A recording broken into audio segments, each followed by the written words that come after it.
Need to be muted. Welcome back, winners. We have another very exciting live stream Q&A with some awesome, fantastic channels here. So I want to say a quick shout out to all of those that were able to join today. Thank you for being here in chat. Super thrilled to have you here. So today we have our chief comfort streamers, the Wizards Guide over there with Britt and Mike. Go ahead and introduce yourselves. There we go. There we go. What's up, guys? Wizard Guide here. Streamers, I like that. I like it. We do stream in our bed. It's very comfortable. There you go. I'm in my pajamas right now. So yeah, Brittany, Mike. Sweet. Glad to have you. And we have another fantastic YouTuber, the Animagus, our chief effects champion. What's up, guys? I'm Animagus, aka Matt, and yeah, I'm just here so I don't get fined. Good stuff. And we have a new channel that has been coming up here, our chief wand maker, the Wizard News. Hey, y'all, I'm James Wright, and we're going to have some fun tonight. Definitely. And last but not least, our chief potions master, Wizard Way. Go ahead and introduce yourself. Hey everybody, my name is Chris. My channel is Wizard Way. I love potions. I make things out of essential oils, and I'm here to have a good time. Excellent. And of course, I am your chief hype master here, Slitherwin, here to bring you these wonderful live streams. Thank you for everyone who was able to join today. It's super fun. I love doing live streams. I think it's a really cool way to engage the community, engage and answer your guys' questions out there. So thank you for being here. Thank you for submitting those questions in advance. You will notice down in the description area, there's a link to all of these wonderful people's channels. So please make sure you go ahead and subscribe to them, give them a follow, let them know what's going on, give them some hype and excitement for the upcoming Harry Potter Wizards Unite, which we have a lot of information since our last live stream. So lots of good questions about some of the information that's been coming out lately, and we have a lot to talk about, a lot to cover. First thing is first. So today we're going to have our order of the Wizards Guide, Animagus, Wizards News, and Wizard Way Chris, who are going to kind of answer your questions in that order. And one very exciting thing, this seems like it might be our last, potentially last live stream before the full release of Harry Potter Wizards Unite. So if you're excited about that, make sure you have your hype going, turn on your notifications for all these wonderful channels, because super thrilled to be bringing that to you and bringing a lot of really great adventures coming out very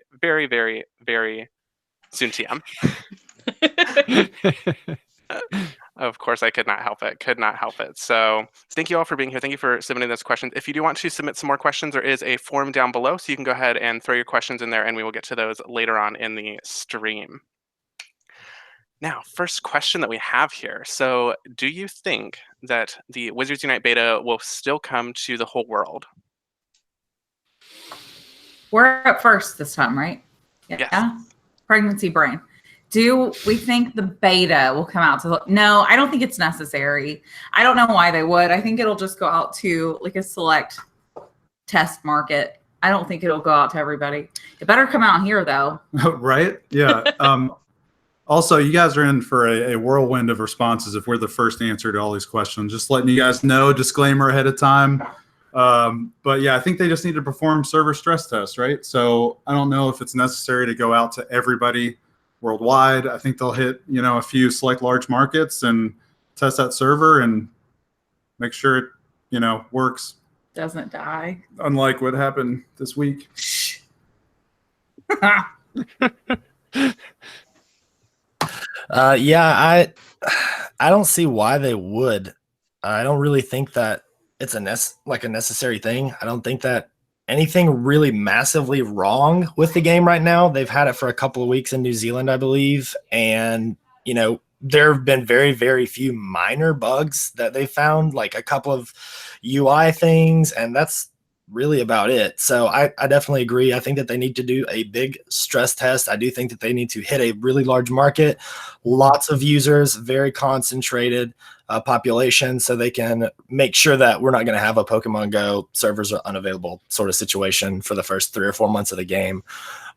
Really, other than that, this is probably something I'll say 1,000 more times in this live stream, but the game looks ready. As far as an RPG goes, it's one of the more complete ones I've seen, including console games that I've played. So I think that they're ready. I think that they just need to ensure server stability and then hit the button. Let's play. Yeah, I mean, exactly what Matt said. I think that they're going to have to do a bigger area, so I'm pretty sure they're going to Australia next. And if I had my guess, I would say that they would do UK and then bring US in, but I don't think they have any reason to go any farther than that. I think that's about the only thing they really have to test that I've seen. I mean, it's looking solid and it's looking pretty clean. So, yeah, I don't think it's going to roll out to the whole world. Yeah, I definitely tend to agree. I think that they really have done a lot behind the scenes even prior to opening it for beta. In one article, they said that Wizards Unite is as developed before launch as Pokemon Go is at year 3. Yeah. So they do definitely have to test a few things. We have to make sure that the servers can handle it. We have to make sure that that there aren't any bugs that make themselves known when you get a lot of people playing at the same time. But other than that, they've taken the time that they've needed to make a pretty solid game.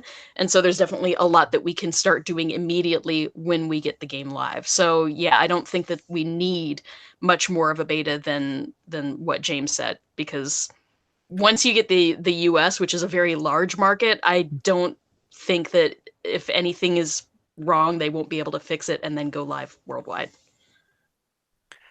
Yeah, I tend to agree with that. And I think the main reasons are definitely covered in what you guys said. But I also say that it doesn't seem like they're going to take away beta at any point.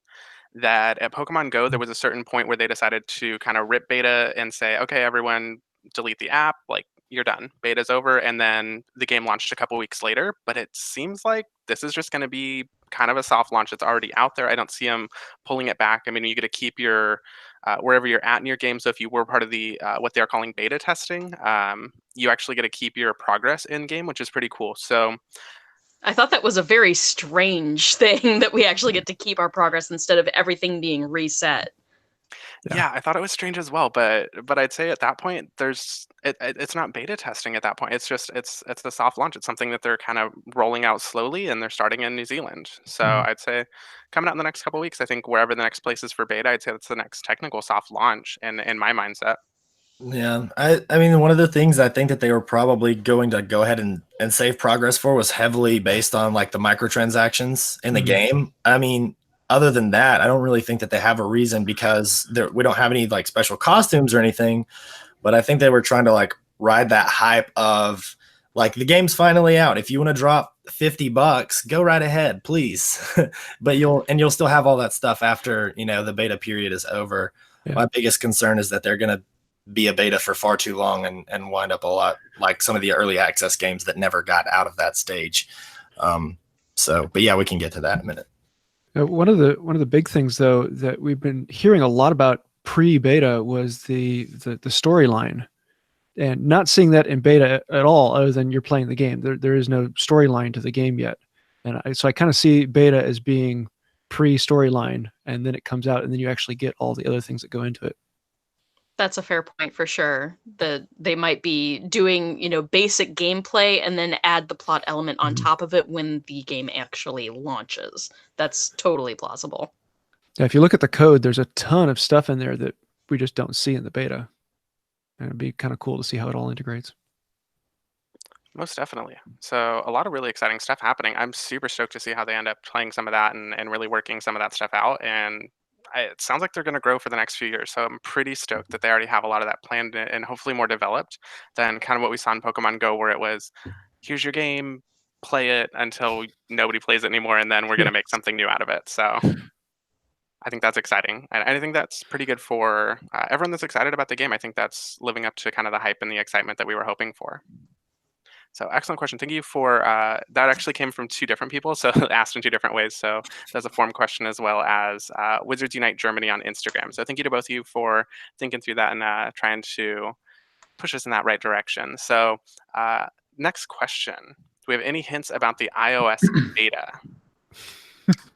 Yeah, so at least to my knowledge, the iOS beta actually came out in New Zealand as well. It wasn't just the Android release. When it came out in New Zealand, it was more, as we've been talking about, is more of like an open type beta. It wasn't really a invite since you pre-registered type thing. where that's the thing that seems to be lacking in the iOS stores. You're still unable to pre-register for the game. Maybe that's what he was asking. JJ, Right. you're in the chat. I think it was JJ's question. If that's what you mean, let us know. I'm assuming that's what he meant, because I know that iOS individuals were playing in New Zealand. And I think that it doesn't seem to matter too much if you pre-registered for it at the moment in New Zealand. It just kind of came out. Everybody was able to go play the game, regardless if it was iOS or Android, or if you pre-registered or not.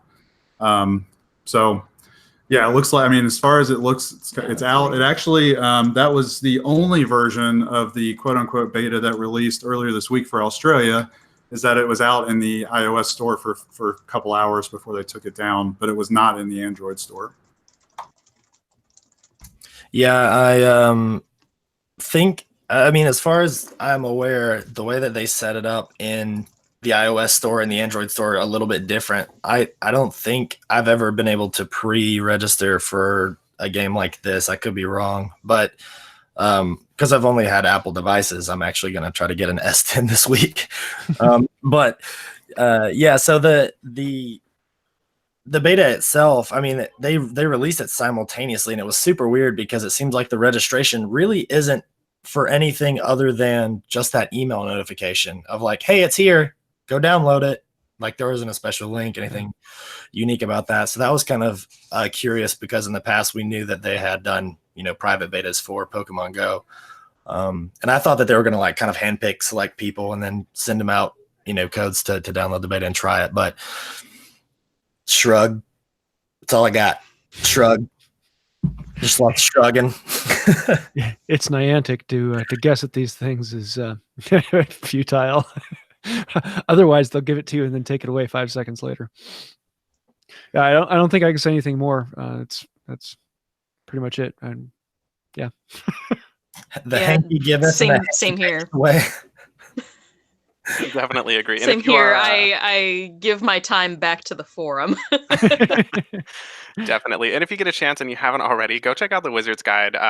Brit ripped into this Australia fiasco. So I cried, laughed. Like, I think my neighbors want me to move, or like there's probably an eviction notice coming, because I was like laughing very audibly. Sorry, I was angry and I haven't had carbs for so long.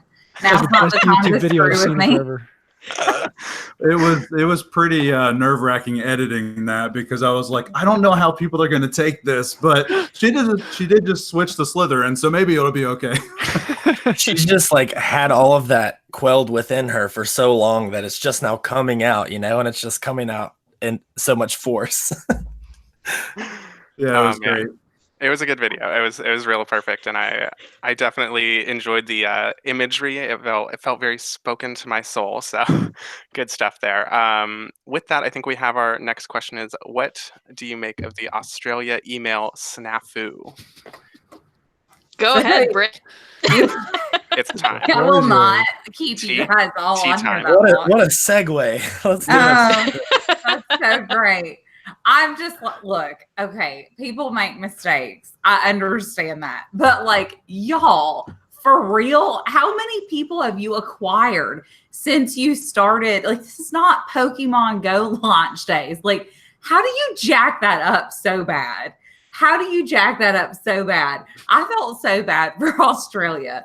Yeah. Like, that sucked so bad. You can go watch the video if you'd like to hear how angry I was. But like, seriously, like, y'all like really messed that up. I don't really have any words for it. Like, what was it? Like the intern who must not be named, like, clicked the button on accident and he just shipped the email to an entire continent. Like, it was almost like reminiscent of that time. Remember when everybody got the iPhone notification? They were like, impending doom. There are volcanoes happening everywhere. Yeah, in Hawaii. It was the Hawaii button. And you know, honestly, it was no less emergency for me. You know, like, it was just as bad as volcanoes. That's not true, but it was like along the same lines. Like, how, Jonathan Hankey, I know you're in here. How did this happen, man? How did it happen? I'm just confused, because It seems like there are a lot of things on a real level. It seems like there are a lot of things that are disconnecting between WB and Niantic, and about who is going to spill some beans here and who's going to sprinkle a little bit of information in there.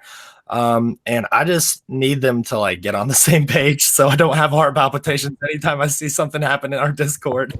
But that's all I'll say about that. Yeah, that was just, I mean, my background is in the theater world, and we have these things called covers that go over switches that have controls over the entire theater. And, you know, I just kind of see that switch of let's send out the email, put a cover on that switch so someone doesn't, you know, turn around and accidentally bump it. I mean, it was not to, I think the big thing is just that it didn't happen just the once, but that it happened twice. And twice everyone's like, "Oh, we got it," and no, we don't. Yeah, that's just, yeah, that's Niantic though.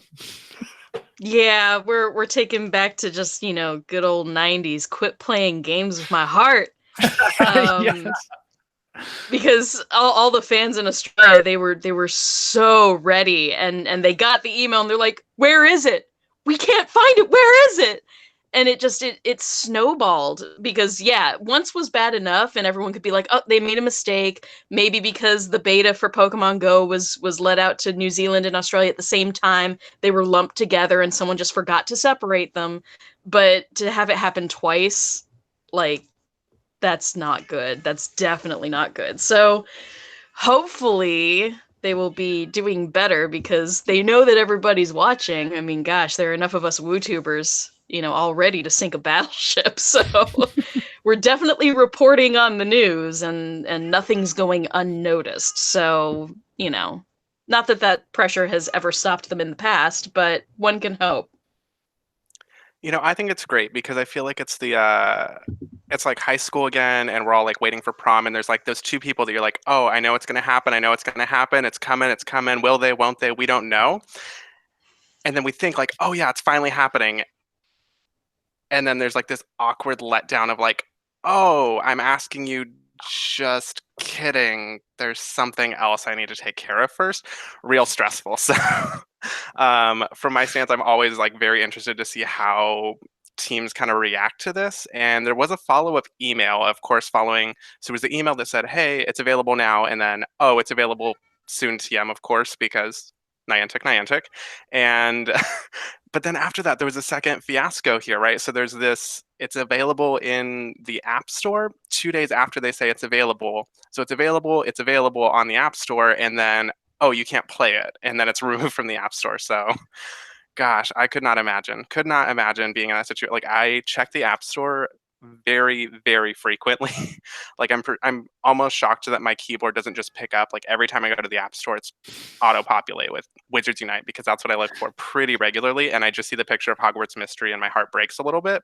Different issue. What a slap to the face too, though, right? Like, the one thing that is related to Wizards Unite, and it's just the picture of Hogwarts Mystery. That just makes it worse. Let's not get us started on Hogwarts Mystery. I already did a 2-hour live stream spilling the tea on that game. Yes. So much tea. So yeah, I don't know. It's obviously coming to Australia. It's obviously like that's going to be hopefully the next. I'd be real concerned if they did not put that as the next place to give Wizards Unite. Like, if they decided beta's going somewhere else next, Yes. I'd be real frustrated. That would be a kick in the face. Oh, by the way, Australia, you don't get it. It's the UK. Are we a little bit concerned?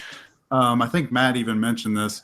Are we a little bit concerned that maybe Niantic and WB Games aren't really on the same page at the moment? Yeah, I feel like our 100%. parents are divorced and like they can't get on the same page. Yes. Because the initial announcement for New Zealand came out through Niantic. It came out through their blog. And then the Australian fiasco happened on WB Games' side when they were trying to announce the beta for New Zealand, but a week later, which seemed kind of strange to me. But that's when the Australian newsletter also came out by accident. And then WB was like, "Oops, sorry." And then Niantic then accidentally, well, at least I think it was Niantic, accidentally released the game in the App Store. Like, I kind of just feel like they're on two different pages every day. It's kind of scary.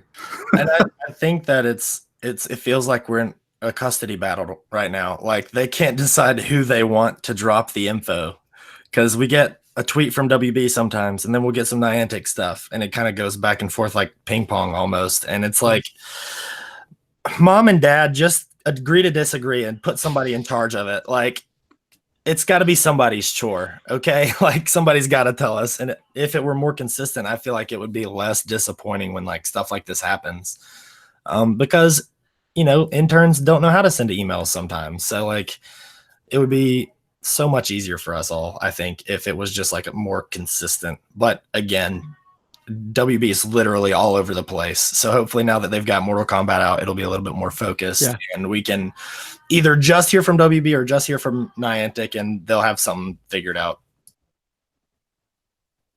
Constant communication coming soon, TM.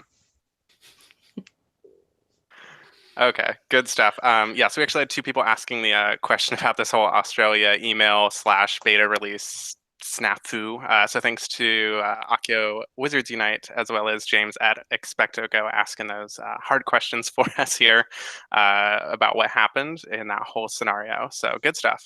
So this next question also comes from Akio Wizards Unite, and it's how close do you think we are to the Wizards Unite release? I'm taking soon. Before y'all speak, soon. TM. I still think it'll be June, like just based on the Pokemon Go beta. I know that we were all kind of hoping it was going to be faster, but I'm realistic. I didn't think it was going to be. Well, faster. I mean, that's better than your initial answer to this question on the first stream, which was 2020. I think I was pretty optimistic after the New Zealand smooth beta release. Like, I was like, wow, this game looks pretty finished. That's because he's a Hufflepuff. I'm a Hufflepuff, so I was like, this is great. This looks great. And then the Australian thing happened, and now I'm a little bit nervous. I was hoping it was going to be like mid-May, late May as like the release, but I think it's more back towards the end of June again on my book. Yeah, I was along the same way. I was extremely optimistic. Like, I'm unrealistically optimistic about something that has to do with what I want. And when it has nothing to do with what I want, I'm extremely pessimistic. So I was excited for the game because, especially once we thought Australia was going to be getting it, it seemed like I was like, okay, it's a week. They're doing a week here. They're going to do a week there. They're going to add another bigger location. They're just going to step up until they get to a really massive population for a huge stress test worldwide. And it could be here in a month. And now that, post Australia, I'm feeling like it's going to be more along another month, perhaps. So I guess that would put us, around June-ish. So who really knows, though? It's so hard to like continue to try to speculate dates because I've done it like 7,000 times and none of them have been correct. So I love going back and looking through the YouTube videos about different predictions of dates. They're phenomenal to look at and be just, that was funny. I can't believe I thought that. But you see a really polished game and it makes you think, oh, great, they can step it up and do it. But they didn't know how polished it was until beta goes into layout, and they won't know other things until they get it into a larger group. And so I really see it as being like at least 2 weeks between launches. So in other words, 2 weeks in UK, 2 weeks in Australia, 2 weeks in UK, 2 weeks in the US, and then full launch late June. I really like the June 26th date. It's a Wednesday. It's the 22nd anniversary of Harry Potter. I think that really kind of clicks and it falls into that whole timeline. But I mean, in the end, it's Niantic. Who knows? Yeah, I agree that timeline definitely does make a lot of sense. And part of me is hoping it's earlier because I'm going to be at Universal Studios on the 13th for when the new Hagrid roller coaster opens. I would love to be playing Wizards Unite that same day. I'll be in UK most of May, so I'm really hoping that the beta rolls out in UK while I'm there. And it'd be nice, but yeah, sure. My bet is that it'll be in the US when I'm in the UK, and then it'll be in the UK when I'm back in the US. Yeah, right. Go figure. Yeah, so I typically take the hopelessly pessimistic route. Yikes. So I've had a couple different predictions. They've come and passed. I was still hoping for a May 1st. I think I'm still hoping for a May 1st. I don't think it's going to happen, but why not, right? Just flip the switch, give everyone this magic beta test, whatever, and say let's go for it. That'll be the first day that they are no longer taking reservations for the Pokemon Go or Ingress names. So if you're trying to reserve your name for Pokemon Go or Ingress, make sure you do that. It's on the Niantic blog. So if you like your name and you want to keep that in Wizards Unite, go over there, make sure you register your name for that. It ends in 2 days from now, the 30th of April. That'll be the last day you can do that.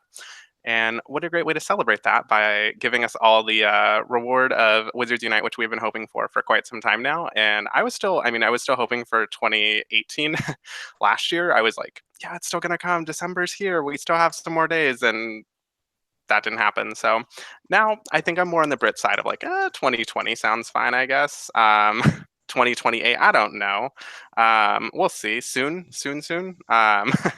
I'm super hopeful that they do end up doing it, but it's been rough just watching it and like, okay, so it's here. And I think the idea of open beta just made me very excited because I think that means, hey, you're ready to give it to people and you want that hype to stay alive. Because I think if I just keep watching it, I'm going to be like pretty like, oh, I'm going to get it. And it's going to be familiar. It's not going to be new to me. And that's what I think I've been a little bit concerned about. So I'm trying to like hold back a little bit on some of the like watching of the gameplay and stuff like that. But what do you guys think about that? What's your thoughts on that particularly? On watching gameplay ahead of time? Yeah, like does that kind of excite you more about playing, or does it make you like more frustrated that you don't have I it? always plan not to, watch spoilers, but anytime that The Bachelorette starts a new season, I go straight to my spoiler sites. Anytime we watch Big Brother, I go straight to the spoil. I don't have any self-discipline. So if Spicy's going to keep putting videos out there, I'm going to keep watching them. I can't stop myself. Yeah, I think there was just a mass download of everything as soon as the New Zealand beta was announced. I think that I just like forgot we had kids and just went over all of the videos, all of the content I could find. It was insane. We dove headfirst in, I think is the answer. We went straight into it headfirst.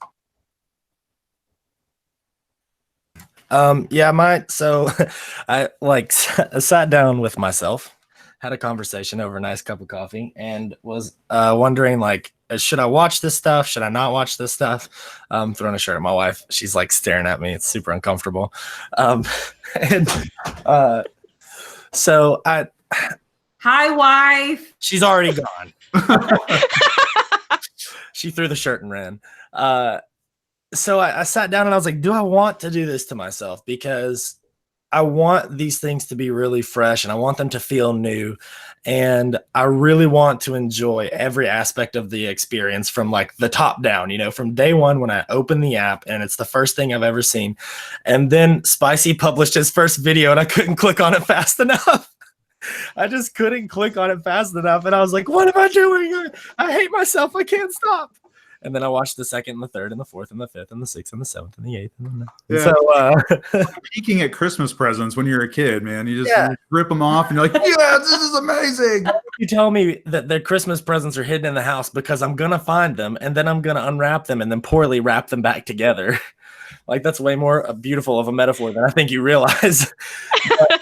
I was telling James, Chris, and Chris before we started the stream that it's different for me because right now I'm literally just looking at it and breaking it all down in my mind and thinking like, how does this work? How does this affect gameplay? How does this affect the in-game economy? Because that's like the wheels are turning in my head as an RPG guy. And when I actually get the game in my hand and I'm holding it and I cast that first spell, it's going to be a completely different experience to actually be physically pushing the buttons instead of just watching it and kind of analyzing it. So that other side of me is going to come out, and I'm going to be genuinely just as excited all over again. And I kind of can't wait for that unhealthy dopamine rush.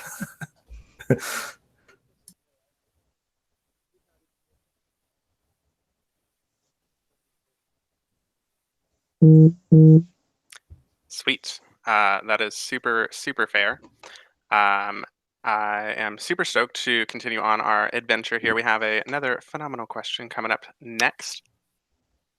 So this next question comes to us again from Akia Wizards Unite. A lot of questions, so thank you so much for helping make these streams awesome. You have tons of really great and very insightful questions that clearly spark a lot of conversation and some controversy maybe. Sparks are flying, right? So this one is, will you focus on one profession or are you going to vary your skills?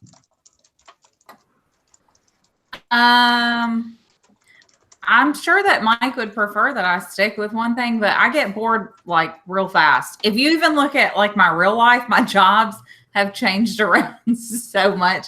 I've been in law, I've been in wedding photography. Now I'm in like investments. Yeah, I just don't sit still well. I think too, it will depend on, you know, we kind of already have almost a full Fortress raid party here just with our family. We'll be playing as a team of 4. Yeah. And we gave kind of birth to our own team. That's right. And we're about to have a 5th one. So, you know, she's got to pick it up as soon as she gets born, right? Yeah. She's got to be the other magizoologist. Anyway, I think we've kind of divvied up those professions already. And I think if we are playing a lot of those fortresses together, we'll probably stay in our lane and stay in that skill tree. But if we find ourselves kind of soloing a little bit more, we may dip back into the other skill trees as well. Yeah, I promised myself that I would try to like live my lifelong ambition of becoming an OR and like experience that first. I definitely want to experience that first, but it also kind of depends on the community around me. I'm very much a team player in that I'll play whatever position of the field I need to help us get the win, you know, which is more Hufflepuff of me than I actually am. I actually care about winning more than I care about helping people, so that's probably what it is. But yeah, I think that I'll probably main OR for a little while, but much like Britt, I'm just kind of all over the place, and I want to experience it all. So whatever ends up being probably more of the meta, I'll end up maining most likely. I'm the type of person where I've got to deal something all the way to the end. So I'm going to be a professor and go as far as I can into that. Unless something comes up and says, no, you're not going to do that. I like being very specific. But yeah, that's very different because my wife is completely different. And so she'll be jumping all over the place. And she'll be putting 30% in each bucket. So yeah, for me, I've been pretty open on the Discord chats about I am decidedly undecided. I cannot choose between the 3. Cannot. I have tried. I have failed.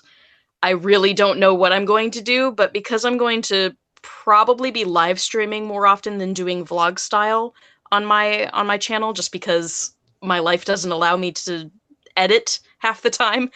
Because I'm doing that format where I'll be live pretty often, I plan on switching it up like maybe every week or every couple of weeks so that I'm getting a little bit of each experience. And then if people want to tune in on one specific, profession, they can then plan for that. But I still don't know what I'm going to do first or what I'm going to main. I have no idea. And I'm a solo player. My community around me for Pokemon Go has 0 interest in Wizards Unite. So I'm back to square one and I have no idea who I'm going to play with. So I'm going to have to find some friends or something because it's lonely down here.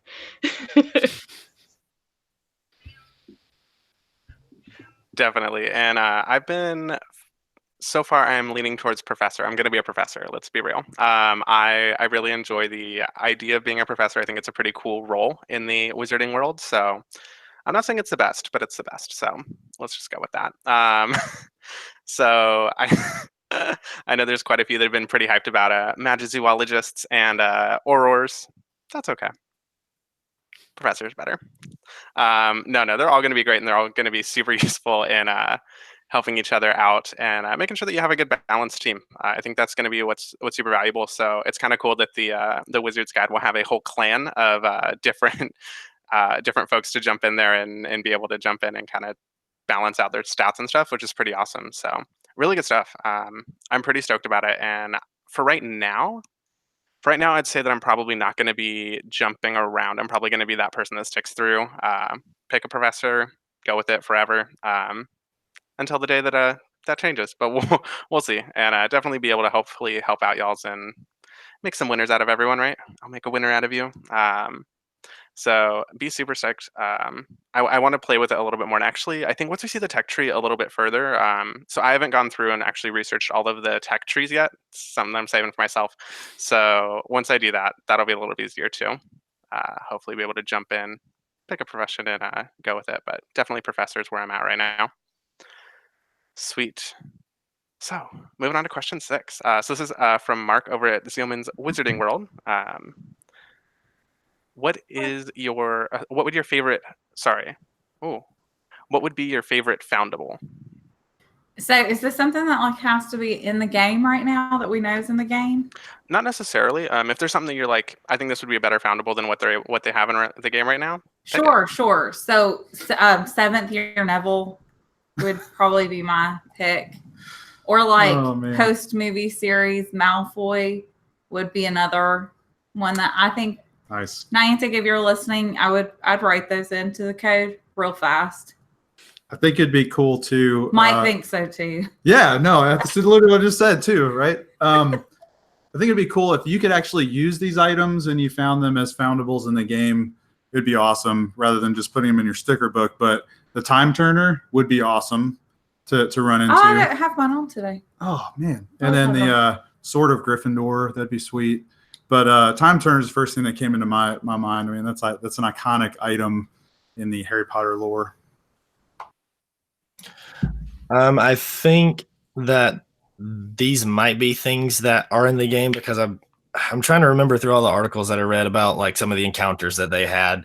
But I think it would be really, really cool to run into a basilisk or like a thunderbird, like a really just massive, large creature, because like seeing that and then experiencing that in AR is going to be so freaking cool. Like that's one of the things that I'm really excited about is how the technology and just what the groundbreaking work essentially that Niantic has done in coding everything. I'm really interested to see how that plays out. And I would love to see like really, really massive creatures just kind of like be flying around a park, and we've got to help contain those. I think for me, I'm looking for the little tiny things that you can find in the book series and other places that are mentioned once or twice, and only the geekiest of the geekiest remember where they're from. Like, for instance, there's one of the encounters that I saw that is a troll in a ballerina costume. And I was actually I'm reading through it today, and book 4, and across the hall from the room of requirement, there is a tapestry hanging on the wall that is of Barnabas the Bold, Barnabas the something, who is teaching trolls to be ballerinas. And it was just one of those clicking moments of, I wonder if they pulled that from there or if there are other connections. And so I'm little tiny things like that in the books. I would love to see those come out and have that lore that goes deeper in than you expect. Your geek is showing, my man. No, that's the joy of it is picking out the little details. I mean, because I'm more of a potions person, it's not necessarily the foundables that I'm down for, but the potions. I really want to see the various potions that they put in. I did see the list that has been posted, but I'm hoping that they add to that, because I personally have a list of like possible potions that's over 100 strong. So there are a lot of potions in the books and in the various games and everything. So I'm looking forward to that. But foundables. I mean, if anyone has seen my channel and seen my Moaning Myrtle impression, I'm kind of looking forward to Moaning Myrtle. Because if I find that on stream, I'm going to be pulling the voice out. It's going to be great fun. Yeah, definitely. And I'm really hoping that they put in a whole series on the the headmasters of Hogwarts. So I'd be pretty stoked to see if they had a whole like sticker set of all of the headmasters throughout the Hogwarts house and potentially some of the other wizarding schools. I think that'd be pretty cool to incorporate in. I'd also like to see some Horcruxes. I think they're lacking Horcruxes. Chocolate frog cards. Yes. James, I literally just said that while we were on mute. I was like, Collectibles. collecting the cards. That's amazing. But I would want them to be super rare. So whatever it is, I think they need some like super, super, super rare stuff that we can just kind of like find in the random like wizarding community and like be super, super stoked and excited about it. That's one of the things about Pokemon Go that is, if you're constantly playing, you can catch everything that's out. I wish they had something in there that would be like only very rarely does this ever happen. 1 in 100 people even have the chance to get it, and have those as being talking points. I like that key feature, not having everyone having the same ability. Everyone has a slightly different chance of getting things. I think that would be really cool. Yeah, and that would be like super RPG of them, right? Because there's like everybody you like try to farm for that god roll or for that like an unobtainable item, that everybody wants to chase. There's only one in the game, and one person happens to get it. Definitely, that'd be pretty cool. The completionist in me hates that idea because chances are I'm not going to be the one who gets it, and I hate that. It actually kind of reminds me of the original Pokemon like games here, like the mobile game or not the mobile game, the Game Boy series, where you could go to like special events and you would have like very specific like move sets that you can get, or like go and get a Mew at a very specific event only, and that would be a pretty cool thing to do. But I definitely think there's a challenge in that as well, that if you have things that are very limiting, it makes it kind of like, well, okay, somebody else got it and I didn't. But it also kind of encouraged the community to go further, so I think that's a cool thing, especially with like trading and stuff that's been going on. So maybe we'll definitely see. So good stuff. Excellent. So second question by Mark over at the Zealman's Wizarding World. What spell would you most want to cast to beat a confoundable? Before Britt answers this question, do you guys have a guess at what her answer is going to be? Avada Kedavra. That is correct. You know me so well. That's what I have written down here. Yep. Welcome to Slytherin, my friend. That's right. She has gone full Slytherin. I don't have a preference. I think some of the iconic spells, Wingardium Leviosa, Specto Patronum, I think I'm going to scream them out in the public, though, which could be kind of awkward when I do it, but I don't care. I'm going to do it. I'm going to embrace it. I mean, honestly, you're saving the Muggles, so they should be thanking you for screaming like a madman, It's actually really ironic that I just said that in chat, but one of the things that I've always wanted to do ever since I first saw Sorcerer's Stone is to knock out a giant mountain troll with their own club by like levitating it above their head and then dropping it. I think that is one of the things, and I did a video forever ago about spells I thought that were going to be in the game, and most of them were wrong, but one of the ones that I think definitely should be in the game because it's like a really iconic moment. That's like the one time Ron Weasley does something, and like in between the first book and then the 7th book, he really doesn't do much else except for just break a lot of stuff and throw up. But anyway, that's neither here nor there. This isn't a Ron shaming stream. We I just really think it would be cool to have that, have some really powerful, iconic moments. Like one of the things we see in the articles is the Dementor encounter. And that's like a huge moment, that's a huge power moment for Harry. So to kind of get to relive those and like that nostalgia being us getting to experience that is like, can't ask for anything better than that. Those are just big movie moments that feel so cool. I want to see a bat bogey hex. Just the idea of boogers crawling out of your nose, hanging and turning into a bat and then flying around attacking you. I think that would be absolutely phenomenal. It's one of those things you're just wondering when she was writing, how in the world does someone come up with the idea of a bat bogey hex? That's pure genius right there, and I'd love to live that. That's fever dream material. Yes.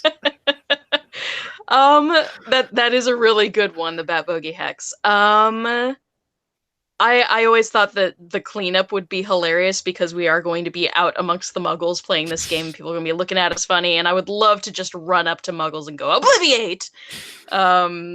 So there's that. But that's probably the number one thing that I think I'll actually be able to cast in the game. I really don't think I'll be able to cast Muffliato, but that's one of my favorite spells.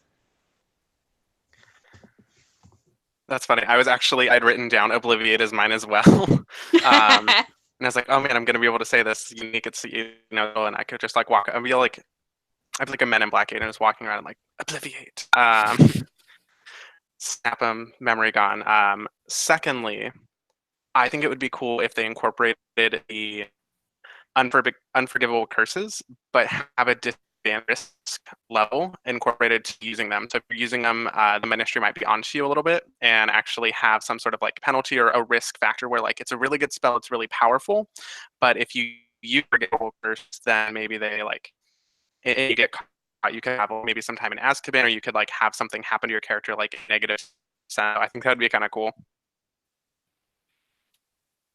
Pretty excited about that. There's lots of spells in Harry Potter, like a lot of spells. So I think there's a very endless them adding in, which is pretty cool. And when they run out of them, there's still more movies coming out. So, well, and they also have like the whole "this is your forever Harry Potter" game that they're trying to sell to everybody. Yeah. So, I mean, a lot of the things that I've seen in the chat, like dragons, Triwizard challenges, different like encounters like that, they've got time to build those type of expansions, if you will, into the game.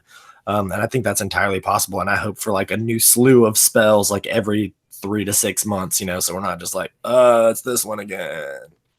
When How you many hear times do I have to cast a Bublio? Yeah. when you hear people talking about people getting tired with the beta, that's what I say is that this is just the tip of the iceberg and what can be done.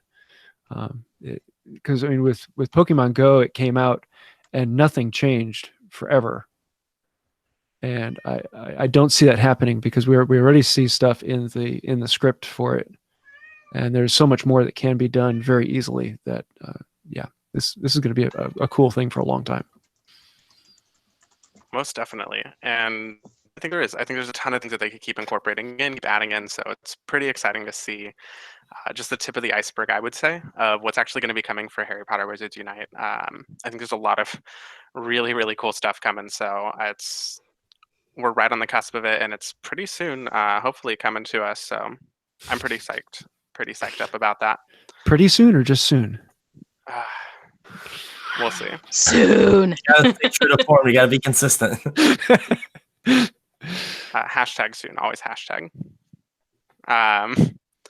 Sweet. So next would be, what are your thoughts on the potion system? So ingredients, brewing, and master notes. So those of you who have already started to look at some spoilers there, know about the potioning system. What are your thoughts? Yeah, I'm curious to see what the potion master herself here in this live stream will say to this question. But just the initial thoughts that I've seen on some of the videos that we've watched, I actually really like the fact that there's something that, other than like, I guess incubating the portmanteaus or whatever whatever action you want to call that, that it's a timed thing that comes to you after a little while. It's not something that you can just like instantly just create like a million potions at once if you have the ingredients for it. I like that it's timed. I like that it slowly comes to you. It keeps it a little bit more balanced, I think. And the fact that we can collect different types of ingredients from different areas. It looks like some of them are on the map as you're walking around. And some of them are inside of greenhouses that you can go and get ingredients there as well. It opens up the gameplay a little bit more to have a little bit more of a variety. But so far from what I've seen, I've enjoyed it. I don't know too much about the master notes. It looks like it speeds up the time frame in which the potions brew if you know the master notes for each potion. So from what I've seen so far, though, I'm giving it a thumbs up. I think it's a cool feature. So super shameful plug here. Actually, my potions video is going to drop tomorrow, and it's like a comprehensive guide sort of thing. So I talk about master notes, I talk about the potions themselves, et cetera, et cetera. I don't want to go into detail like right now about those things because then nobody would watch my video. Um, no, but also see James in the chat, so like I don't want to like ruin it for him or anything. But I like the way that it looks right now. I like the way that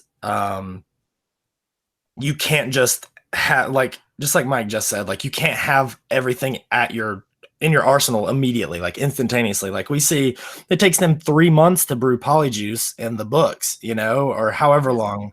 And it takes them a really long time to brew Felix Felicis, and it takes them like it's true to the lore of the thing is what I'm getting to the heart of. It's not like, oh, hey, here's a bunch of potion ingredients. Let's just throw them in a cauldron and then boom, you have them.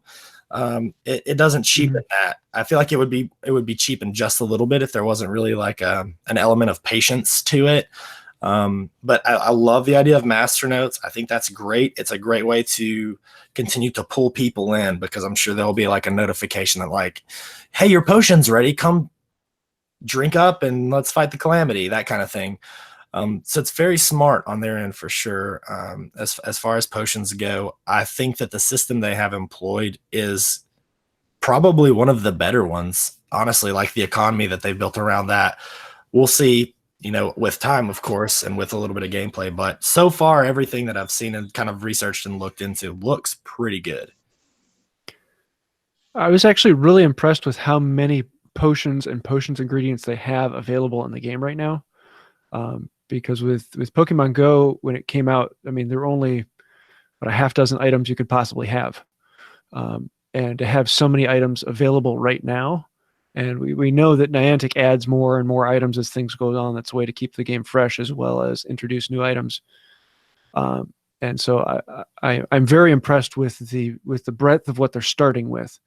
The one thing I'm a little bit concerned about is I've heard a lot of people talking about how easy it is to get potions ingredients, and the bottleneck being the brewing time. I would kind of hope that there are several key ingredients for the key potions that are harder to get, so that I mean, because in the books that's one of the big things. Every time they need to make a potion, well, they have to find some way to get into Snape's stock to get it out. That's part of the game, and part of the fun is being able to get those ingredients. So I hope that it becomes a little bit more of a bottleneck there. But I'm really excited about where they're going with it. Oh, it killed me to go last on this question. Gosh. Okay, so I'm very excited about potions. Everybody already knows this. I have been one of those people who has not wanted to spoil herself like at all.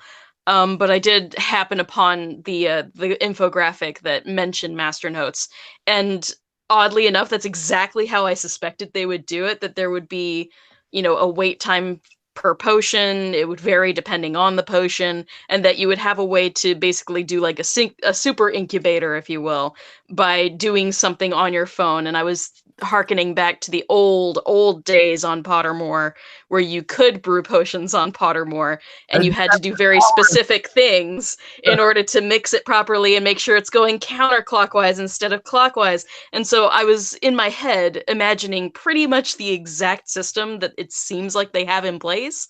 So I'm over the moon that they made it a little bit more difficult. I totally agree with James. I really, really want them to have certain potion ingredients be really rare, because you shouldn't just be able to whip up a batch of Veritaserum just out of nowhere. Polyjuice potions should take time. There are definitely, powdered bicorn horn is going to be way more common than, something from a Bundaman, or, some of these really vague potion ingredients that are in like the more difficult advanced potions.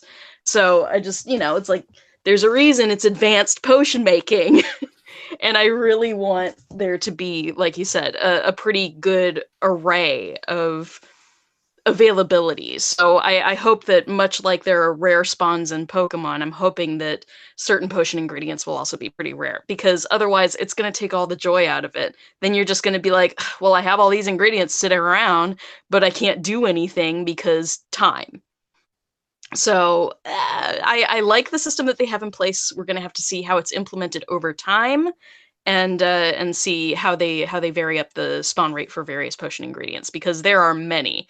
You know, if there are over 100 potions possible, you know, there's exponentially more potion ingredients involved in the making of said potions. So they definitely have space to grow over time. And that's always going to be a smart thing with a game that's having a multi-year arc of a story. So I definitely see potential there, and I'm super excited to get started on that end. Let's say Potions class live. It's going to be fun. Yes. Definitely. So my spoiler-free review here of the potions system, it kind of reminds me of Avengers Endgame. So basically what happens in the whole movie is just kidding, just kidding, just kidding. So Whoa. Snape kills Dumbledore. Snape kills Dumbledore. no, I don't have a lot to add. Y'all did a really good job explaining the what you're thinking about for it, and I'm pretty excited to see it and play it. And I haven't done a lot of investigating into the potion side of it, but that actually leads us into our next question here. So, are you avoiding any game spoilers? Why or why not? No, y'all, I'm sorry. A neighbor just dinged our doorbells. My dog's going berserk in the background. No, give us all the spoilers. I have no self-control. It's why I don't do well on diets. I just want to consume as much of this as I possibly can. I'm like a glutton for this game right now. I can't stop looking at information. I can't stop watching the videos that have been put out. And I mean, I'm the same way with Brit. Like, I was like, I'm going to be really good. And my New Year's resolution for this game was spoiled on day one. So for me, absolutely no holes barred. I'll look at anything that's out. I want to know as much as I can knowledge-wise, so that when it comes out, I can have the experience side of it. That's just personal, though. Yeah, I'm torn because y'all know I hate spoilers. I would rather everything be authentic, even if it means I'm a little less experienced. I'm in it for the long haul, you know? Like, much like Trainer Tips was the lowest leveled Pokemon Go YouTuber, I feel like I'm probably going to be in the same boat, that I'll probably be relatively low level, but I'll learn with my audience rather than knowing everything right out the bat and getting bored too quickly. Yeah, definitely. And I think I'm of the same mindset there. I like to know what's happening. I do. I think that's really valuable to kind of like jump in and see what's going on. And I like knowing, and it's super exciting because there's so much happening and so much going on. So I want to know as much as I can, but I also don't want to ruin the experience for myself or the people that kind of like follow along to the videos. So it's that really weird balance of like, I want to produce something that is valuable and timely for the folks out there that want to watch it, but also I want to create something that is true to the game, and it's not just like, oh, I found all this deep stuff in the code, so here you go. And it's finding that, I think, kind of the balance between them, being as transparent and honest as I can about it. And when I think something's valuable for the people out there, I'm going to make a video on it. Like, plain and simple. Like, if I find something that I think is super good and super juicy, like, shoot, why not jump in there and make sure that y'all know about it, because that's going to help you guys play and honestly help you guys become more excited and more hopefully involved in the game as well. So definitely feel that. Thanks to y'all's for going through that. I think that's really valuable to kind of see the different channels and see where and what we're going through. So we're moving on to our next question. But before we do, I did want to remind everyone, we do have a form down in the section below in the explanation of the video. So if you wanted to submit a question to the stream as well, you can do that there. Go ahead and roll those in, and we'll get to those towards the end of the stream. And make sure you subscribe to all these folks, because they're awesome. They have amazing channels. They have a lot going on, and crazy awesome Wizards Unite content. Super stoked. A lot of us have been doing this for a really long time, so it's really cool to get so close to this release here. So pretty exciting. So this next question is, what would your ideal portmanteau location be? Yeah, so I think on the last stream I answered something similar to just being thrown into like a middle of a crazy Quidditch match or something like that. Just being able to look around and seeing things actually moving. It'd be more like a virtual reality, like, hey, wow, I'm in a Quidditch match. That'd be sweet.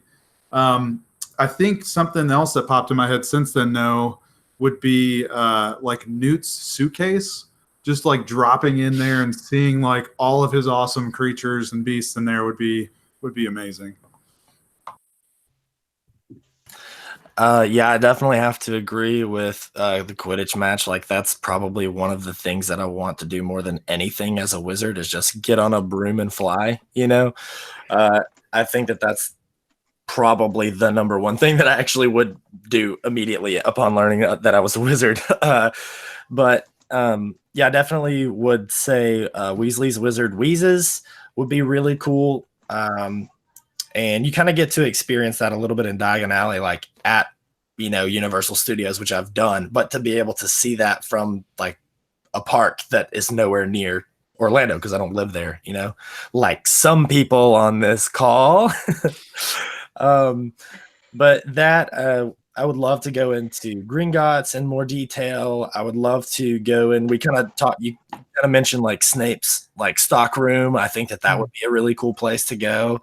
And then Ollivanders, of course, like, because who doesn't want to go into Ollivanders, you know? So those are on my list. You know, going back just to jump straight up for a moment, we were talking about doing Quidditch. And actually, if you had 5G with a low latency connection, it wouldn't be that hard at all to set up a Quidditch game where you could actually play running around with your phone in a field and play against each other. And I think that would be absolutely phenomenal. But sorry, sidetrack.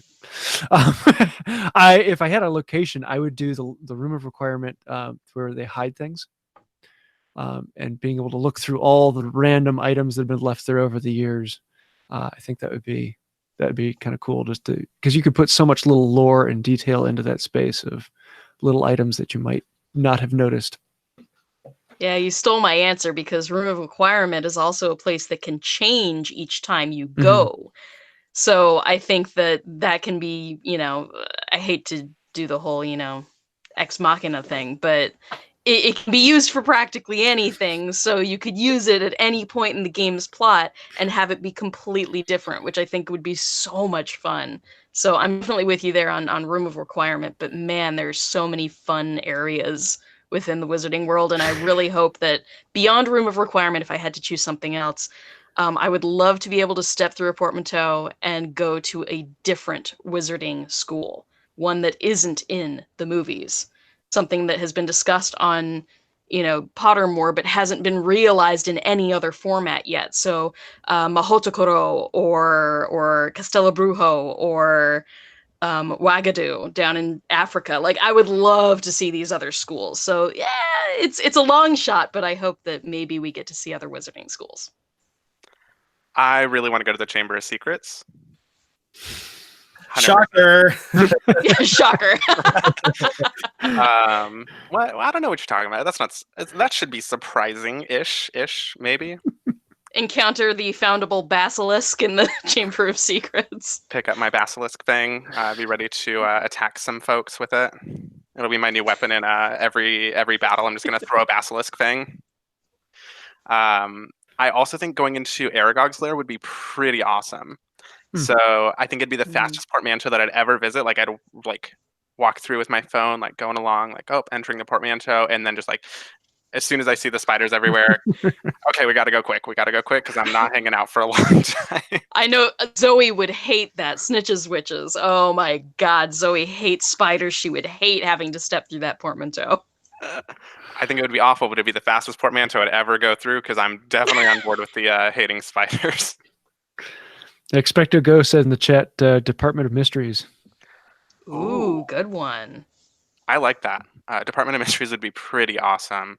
Oh, I did have a side question for y'all. This is a bonus question. Comes up in my mind. These are things that I think about in like 2 a.m. when I can't sleep. So room of requirement, right?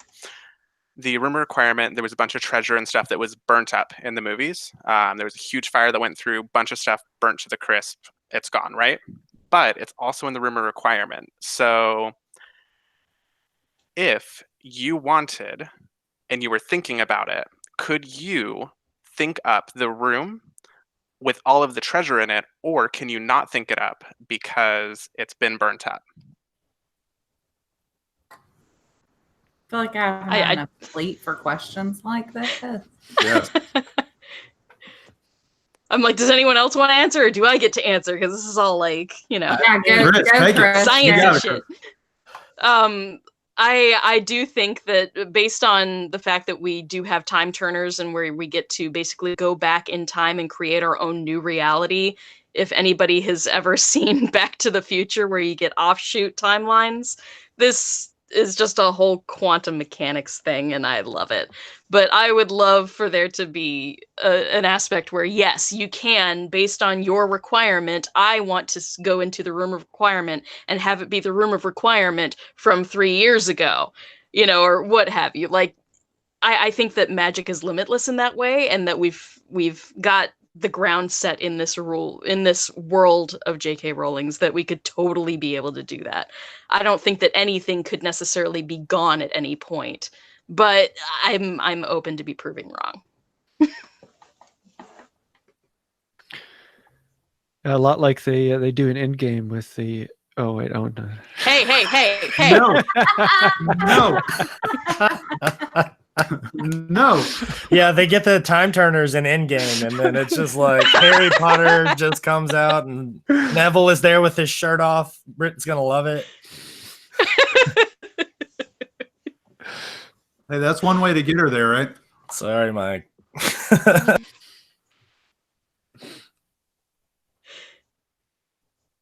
All right, let's jump into the next question here. I know that we had one similar to this. What foundable are you hoping to find or encounter in game? Well, if 7th year Neville is like out of the question, I want the blood packed like little vial charm thing. You know what I'm talking about? Between I think that'd be cool. Grindelwald and Hashtag Grindeldor. Yeah. I want the actual replica too. The necklace. Oh my gosh, it looks so pretty. Yeah, I'm hoping that they incorporate more and more, not only the beasts from Fantastic Beasts, but just the characters and different aspects of the other franchise. That's amazing. Newt, his suitcase, blood pack charm, all that cool stuff. I hope that it comes into this game as well. Yeah, anything you can buy on Noble Collection, just like throw that at me. I would love to have that in the game.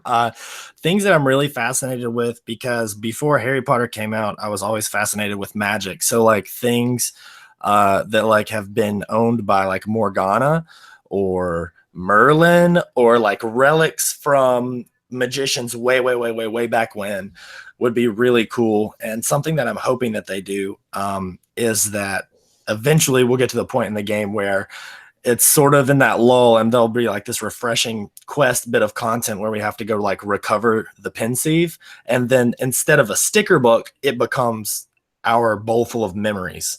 So like instead of just like flipping through a sticker book page, you could like enter the pensieve and then view all of the things that you have found, and then return back to the wizarding See world. Your encounter you did before. Exactly. Yeah. I thought that they would introduce the pensieve as sort of like what ended up being the portmanteau. I thought that there would be something where you could like sink into a memory or sink into a place, and they ended up making the portmanteaus, and the foundables be something that can cross time and space as well. But I thought that would be something that would be done by the pensieve. So yeah, maybe I would love DLC. to see pensieves in there. Fingers crossed for Who DLC. knows?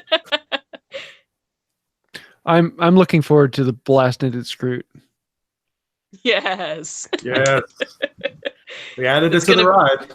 They added it to the ride. It is at the new ride in Universal Orlando. So, oh man, I can't wait to go on that ride. Oh gosh. I can't really add anything. Everyone's already said the good stuff. There are too many good things out there. There are too many good things. How about some? I think it would be interesting to have. I don't know if it would be a foundable at all, but to have famous wands that are, somehow out of place, that someone's lost their wand or what have you. So you end up with, a wand that was previously owned by this character or something like that. And that would also help us learn about the various wand woods and the cores, and maybe they would be, temperamental in different ways, and we would have to tame them and then send them back or something. I don't know. It could be cool to have the variation, because it's another way that we can encounter our favorite characters without them having to actually animate the characters. Chris, you and I are on the same wavelength. 100%. That is Yes. exactly what I was about to say. I think it'd be really cool to have a wand collection. I think it would be really neat because hopefully we could do like, I don't want to say collect all the wands, because I don't know how fun that would be, but I think it would be cool to incorporate a lot of that lore and a lot of the backstory into the wands. And it could be a really cool way to do our Expelliarmus charm. So we find people that have maybe like stolen wands, like some wand snatchers or something, and Definitely. go up to them, snatch a wand back, and then learn a little bit about it. So the type of wood, the cores, the length, what that means, stuff like that. And I think it'd be a cool way to kind of incorporate some of that Harry Potter lore and the backstory behind a lot of that stuff, which is pretty cool. Definitely. So if you could choose any profession for Wizards Unite instead of the 3 that are going to be in game that we have had announced there, what would you choose? So if you're not an Auror, not a magic zoologist, not a professor, what would your profession be? A Death Eater. Surprise, surprise, right? Why'd you even go? I'm still waiting. Like, come on, they've got to put that in there somewhere. Also, y'all, I'm sorry if I have to jet out of here or I keep getting up. I have a photo shoot in a little bit that I have to leave for because I have to pay bills. But I have to keep making snacks because I don't want to pass out at that. That's why I have to keep getting up. So yeah, sorry. Go ahead. I'm gonna answer with Death Eater as well, so she can live out her dream. Well, it didn't go well for Bellatrix and Rodolphus. I'm just gonna say that right there. No, for me, I will continue to always talk about this. I just want to be a Quidditch player. That's all I want to do. Sorry, I'm a dumb jock at heart, but that's just the coolest freaking thing ever, and that's easy for me. I would have to go with a magic maker, or because I think about the things that haven't been mentioned, like the people who make the wands, who make the magic broomsticks, all of these things that are created. How do you create these magical items? I think that would be a fantastic thing to play with. Yeah, you read my mind, because I was thinking magical item maker, like, being a wand maker, being, someone who can craft the items and then hand them over to other players and such. How do That you would make be a really, time really turner? cool. Right, yeah, just give me long enough and I'll get it. Yeah. That would be super, super cool. Other than that, I can't really think of anything else unique. So moving on, sorry. So fortunately, I've had a little bit of time to think about this. I think the best job, very underrated in the whole wizarding community, Keeper of Keys. Ah. Because what do That I have would to be do on a daily interesting. basis? I just need a keychain, and I get paid to do that. Room and board. Oh, I just man. gotta walk around. Got my keychain going on. Big old lug of a key ring. Easy. Actually, I did think of something unique for myself. Like an actual healer, someone who either works at St. Mungo's or someone who has experience in the potions, the herbology, that specialty, in order to specifically heal. But that's because I'm a massage therapist, so. Definitely. That'd be good. That'd be a Oh, cool. can I also be like a wand maker / Quidditch player? Why not? Live your fantasy. Live your best life, my friend. You need something to do when you're off the broomstick. That's right. I mean, definitely other hobbies. I still think Keeper of Keys, real easy job. No job better. Okay. So do you think we'll get an announcement before the game goes live? I wish that we would. I really wish that we would. It would really help my job status. Communication is not their thing. That's really going to help just my job status in general, because when this game drops in the middle of a day on a work day, I'm running out the door from my job. And I'm going to apologize to my boss. She knows what's going on. She knows what's happening. But I really wish I'd give them a little bit of advance notice that I'm going to be missing from my desk for a while. But no, I don't think we're going to get an announcement. From what I've seen with the Pokemon Go release, I don't think there was an announcement there. I think said it just, no with Ingress as well. Yeah, I think it just dropped. I think it'll drop on a random Wizarding Wednesday when I'm stuck in conference meetings all day. Much the same for me. Like, there's no way that they're gonna tell us. They didn't tell us that the beta was coming. I just woke up and my phone was on fire, and I mean, it is what it is. I'm much the same way. Like, I get to work from home. Fortunately, I'm literally sitting at my workstation right now. So I'm just going to go out and take a nice long lunch and never come back. Yeah, we will get a notice. And then about 2 hours later, we'll also get an email saying, sorry, the notice was sent out improperly. Yeah, no, I honestly don't think we'll get any notice at all. I think it'll just pop up one day. And here you go. That's about it. I mean, that's half the fun with Niantic, is that you don't know it's coming until it comes.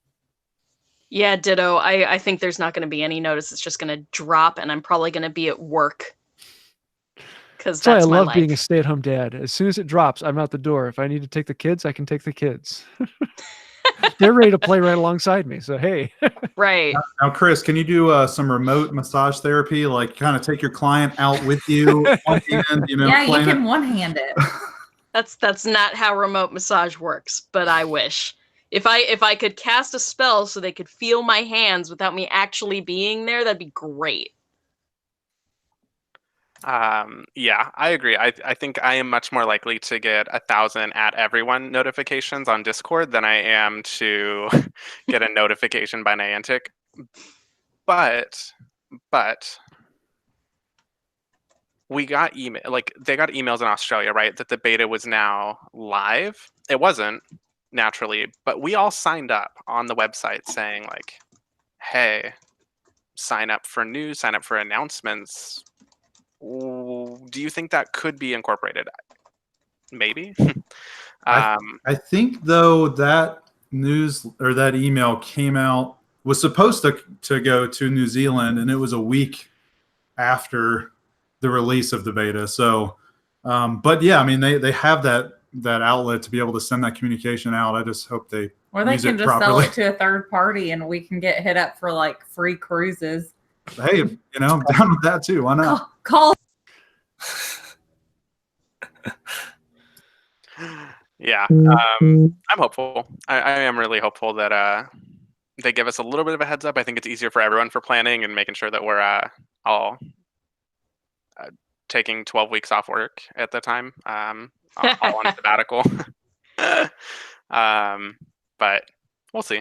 I would assume not as well. I think very likely it's just going to be, I'm going to get notified by Discord before I get notified by Niantic. But that's why you should join our Discord groups. Subtle plug. Join all the Discord groups, get all the notifications thrown at you. Have you changed your mind on the possible release date of Wizards Unite? I think it's the same as above. I think that initially I did, because when I saw the beta in New Zealand, it looked amazing. But I changed my mind. He and now got all excited. I did. It's the same. It's 2020. 2020. I change my mind once every day when I wake up and see that it hasn't released, and 3 times since we've been on this stream. So it's just one of those things where every day I die a little bit on the inside, because I wake up hoping that it's come out, or at least the beta is getting closer to our hemisphere, and it hasn't. So it's been kind of rough, but it's also been like really exciting, because I'm just like the little kid waiting on J.K. Rowling to come down the chimney and give us this game. Yeah, release date is something that is constantly changing. So, what is it, like 3, 4, 5 times a day? I'll open up the Play Store and be like, is it? No, it can't yet. Is it? Oh, no, it can't yet. So, yeah, what they all said. Yeah, maybe I'm lazy, or maybe I just I'm pretty laid back. I'm just like, it'll be out when it's out. I haven't checked the store. I haven't checked anything. I try to get on Discord a couple times a day, but even half the time I miss that. So I got a lot going on in my life, so I know I'll be notified by somebody when it actually happens, and so I'm just letting it go. Very good. This is a really cool question, actually. I like this one a lot. What is your favorite part about being a Wizards Unite YouTuber? For me, I guess it's the community aspect. I think I have to, good Lord, I talk about this every time we're on live stream with you. I have social anxiety. I have a lot of issues interacting with people in the real world. So for me, it's just being able to talk to other human beings and not like my cats and my houseplants all day. Yeah, I think just the community, it's not just, us WooTubers becoming friends over the past year and a half. It's everybody here in this live chat. We're creating this really cool community with everybody that has the same interest, and it's really cool to share that and converse with people about that. And it's also a really fun creative outlet. We're doing it together as a couple, and every once in a while we incorporate the kiddos as well, and it's a fun family creative outlet that we do together. So yeah. Yeah, I mean, I would 100% ditto everything that they just said. I remember like almost said a few years. It feels like decades that I made my first video about Wizards Unite, and I don't even remember what it was. It was probably terrible. But I just felt like I was like making videos and I was like the only one speculating about it, or like was the only one talking about it. And then I posted a couple more, and then I did a little bit of research, and I found Gita, and I found Brita, and like I just saw more and more people, and I was like, I wonder if any of these guys like know each other. And then one day Brita hit me up on Twitter and was like, hey, join this Discord. And I did. And I was like, they're all here. Like I've been watching their videos and they're all here too. And so that was like, starstruck. I had that same reaction. Really cool because like the whole time, people like we've been working together. We've been complaining and celebrating and collaborating, and like I don't have any more C words. The alliteration has run its course, but we being able to work together with like-minded people who are just really wanting to have a good time and have fun and cultivate like a positive community is something that people talk about doing a lot, but don't actually follow through with a lot these days, especially when it comes to gaming. So being able to be part of like that group that is built upon friendship first and creation and just kind of like helping push each other to be the best content creators we can be, it's always really, really fun. Yeah, I have to say very similar. It's nice to have people who are crazy like I am. How many friends do I have who I can talk to about potion making and casting spells and programming all in the same context? It's a group of people who think like I do, and that's awesome. Yeah, we're a geeky lot, and I think that it's really great that we've all found each other because we're all going through the same struggles of content creation and dealing with trying to brand ourselves and just trying to have fun while dealing with all that at the same time, plus real life.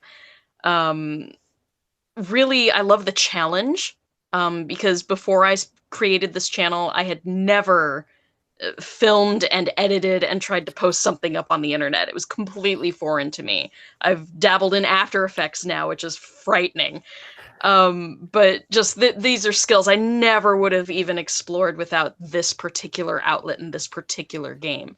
So it's something that's super exciting. I've made friends just on our Discord of various content creators that I'm going to have these friends for years, which is really cool for someone who's a bit isolated like I am.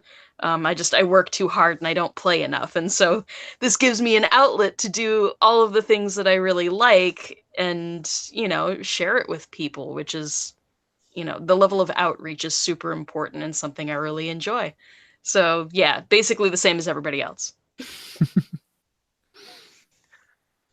Yeah, I agree. I'd say that we are far stronger united than we are divided, and that it's really cool to have a community of people that just love talking about Harry Potter, talking about the wizarding world, the community, the aspects.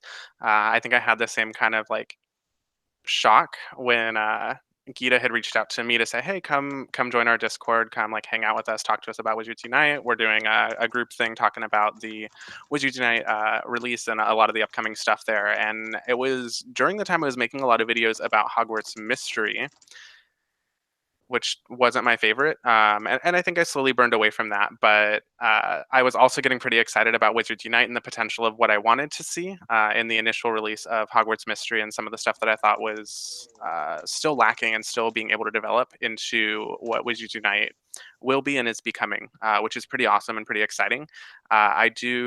I can't remember the exact day that I was invited, but I remember I think it was just after I had gotten back from my like Australia trip, which was pretty rad because I was like pretty excited about a lot of the content creation and really just going through editing videos and finding ways to tell stories that are different and unique.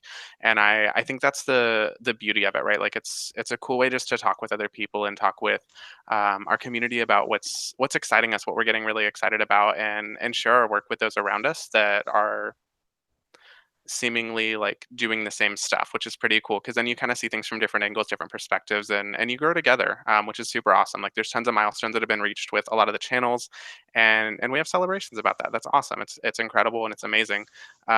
Chris, I think you actually were getting close to 1,000. How close are you? Oh gosh, I think I have like about 130 or 140 to go. I haven't been keeping too close of tabs on it because I'll drive myself crazy if I do. But I'm getting really close, and if I hit 1,000, I can finally live stream through the YouTube app again, and that would be great. So Yeah, that's awesome. no pressure. Get her to 1,000. Yeah, That'd be great. I'm not pushing it too hard though. I try not to. It's not about the numbers, it's about the content.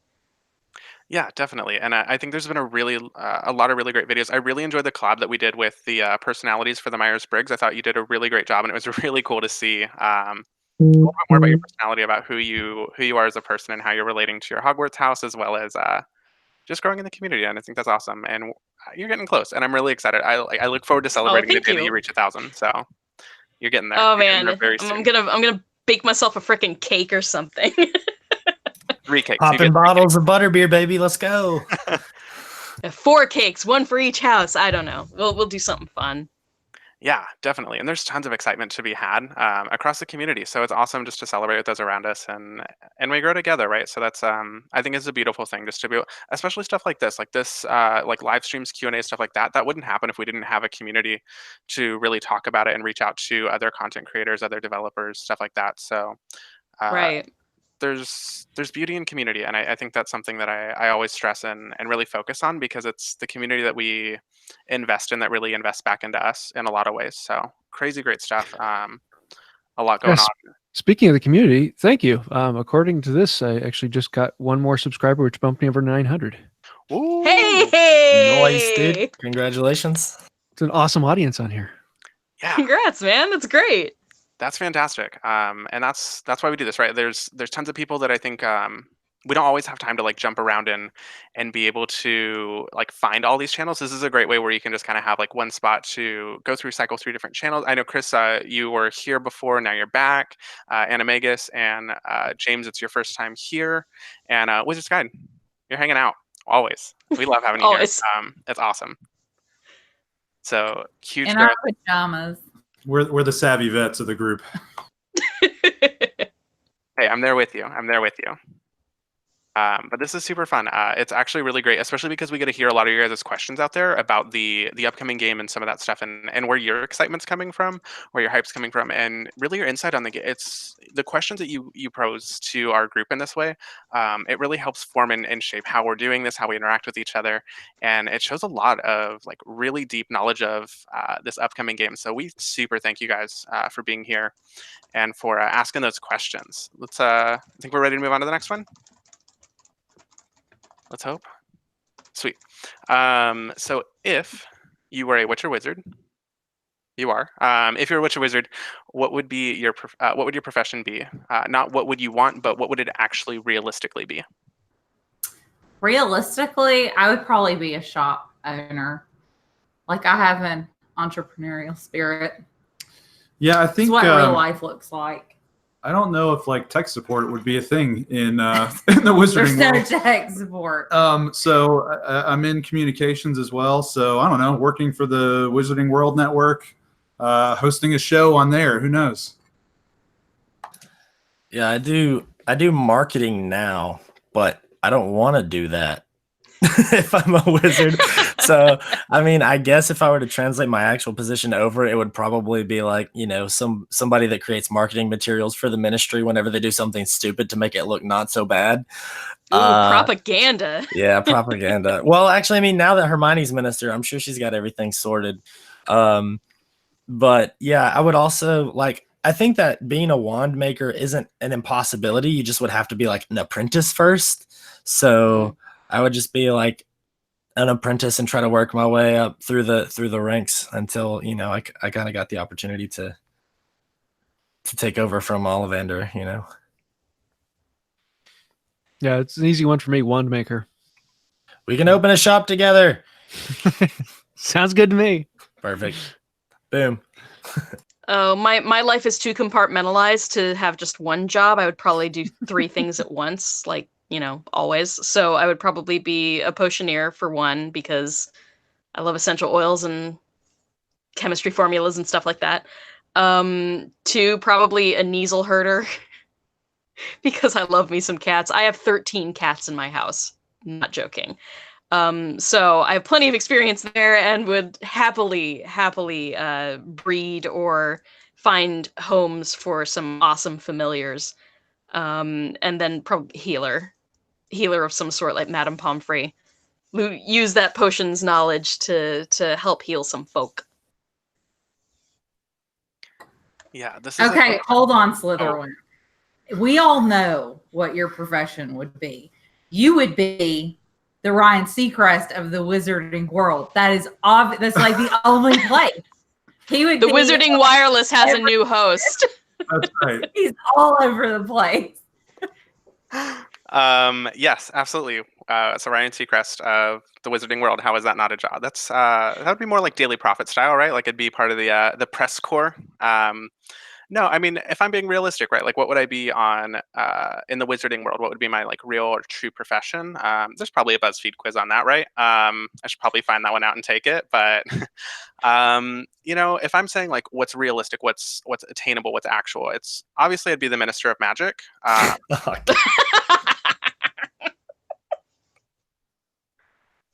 What? There was a lot of laughter there. Like that. Good luck taking my it from job. Hermione. That's all I'm gonna say.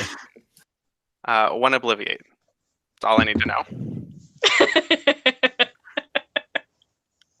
No, I definitely think something in the Daily Prophet would be a really cool job, or maybe the Quibbler. Let's throw out some wild speculations about the Crumplehorn Snorkack. Find out some tracking and go through the forest to find it. Of course, that would be pretty fun. I think press corps, definitely press. That'd be pretty rad job. And I think there's like investigative journalism has always been a passion of mine. So I think that'd be pretty cool just to find out a little bit more about it and jump in and do it. That'd be pretty dope. Pretty sweet job. Sweet. Next question. First place you're going to be playing Wizards Unite. Go. No. First place? First place. Probably in my bed. Michael wake me up and be like, wake up. I'm like, okay. And we're going to run outside in our pajamas. Like half naked into the neighborhood playing Wizards Unite. You know, fingers crossed, though, in reality, just like Chris was saying, she's going to be in Orlando the second week, I think, in June. We are going to be there the first week of June. So we're going to be there right before she's in there. Oh, it'd be so great to play that in the Wizarding World. If anybody wants to go hang out at Hogwarts first week of June, holler, and we'll be there. We'll come find you. We'll be there. Second week of June, I'll be there. I'm there the day that the new ride is coming out, so Thursday, June 13th. I'll be there. Here's hoping we have a game, but yeah, realistically, I'll probably be at work and then try and live stream probably in the city of Ybor, because there are a lot of Pokestops in that area, but that's probably it. Probably on the toilet. I'm just kidding. No, my gut reaction will probably be the same as Britt and Mike, except for I will have clothes on because that would be a real calamity in and of itself. No, I have like a really cool few spots that I've already been playing Pokemon Go in for forever. There's really awesome botanical gardens around Birmingham. There's a really nice park, and they're all built in a circle and tons of stops all over the place. So I'm hoping that some of that will translate. So that, I mean, yeah, that's ideally my stomping grounds will be in that vicinity, but I'll probably wake up and like open it up from home first, shove kids in the car, and then go.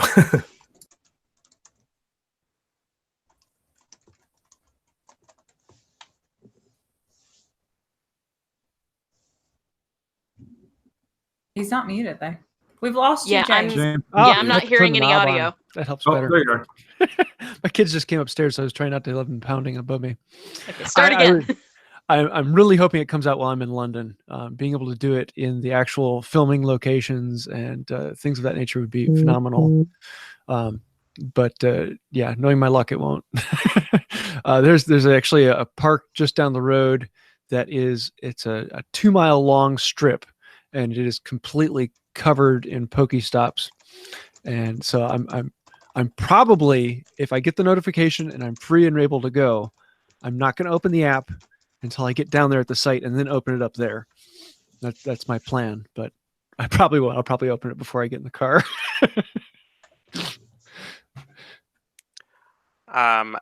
This is a really hard question for me because I think it depends on when it comes out, which I don't know, obviously. So hopefully, if it comes out that May 1st, I will have a lot of really exciting videos because I will be on vacation in SoCal. So hopefully hitting up like Santa Monica, Long Beach, stuff like that. A lot of really great places that I'd like to play, like to go through. Even there's a place that I'd really like to do a lot of, and I'm probably going to either way, but if the game comes out, it'd be phenomenal, is the Last Bookstore in LA. Crazy beautiful. It's they have like a bunch of books stacked all over the place and like arches and stuff. It looks really, really cool. So I'm hoping to be able to do it there, but it depends if it comes out or not before then. If not, definitely going to be checking out some different places around here. I don't have this place like super mapped out yet because I'm new here, so I don't know a ton of the happening spots yet. But I'm definitely interested to see how it ends up coming to fruition, how it ends up coming out, and probably just join a Discord group and find my local community and start adventuring together. And hopefully we will have some pretty exciting places to go and see with that. So I'm pretty stoked about it, and wherever it is, hopefully there's some good Wi-Fi because I know this thing's going to eat up data like crazy. Yeah, I've seen reports of some of the people that were like, my data's gone. I've been playing for a day and it's gone. That makes me nervous about live streaming it too. Yes. Yeah. Ooh. Yeah, same. Yikes. Yeah, that's gonna be rough. I might have to change my plan because I'm going to be doing a lot of live streaming. Do they not have Wi-Fi at the Wizarding World in Orlando? No. I've never been able to pick up Wi-Fi at the parks. It's all data. Really? Ours works well. Mine works really well, but then Mike's won't. Yeah, Really? Okay. I'm in the same boat, Chris. Mine doesn't usually connect, but hers and Micah's connects pretty fine with the Wi-Fi they have there. Speaking of Baltimore, Well, I'll it's try actually- next time I'm there. Because that would be awesome if you could just do it off Wi-Fi there. That's super save on absolutely. data, and that would help out a lot. I'll check it out next time I'm there. Awesome. Gotta love unlimited data. Gotta be jealous of unlimited data.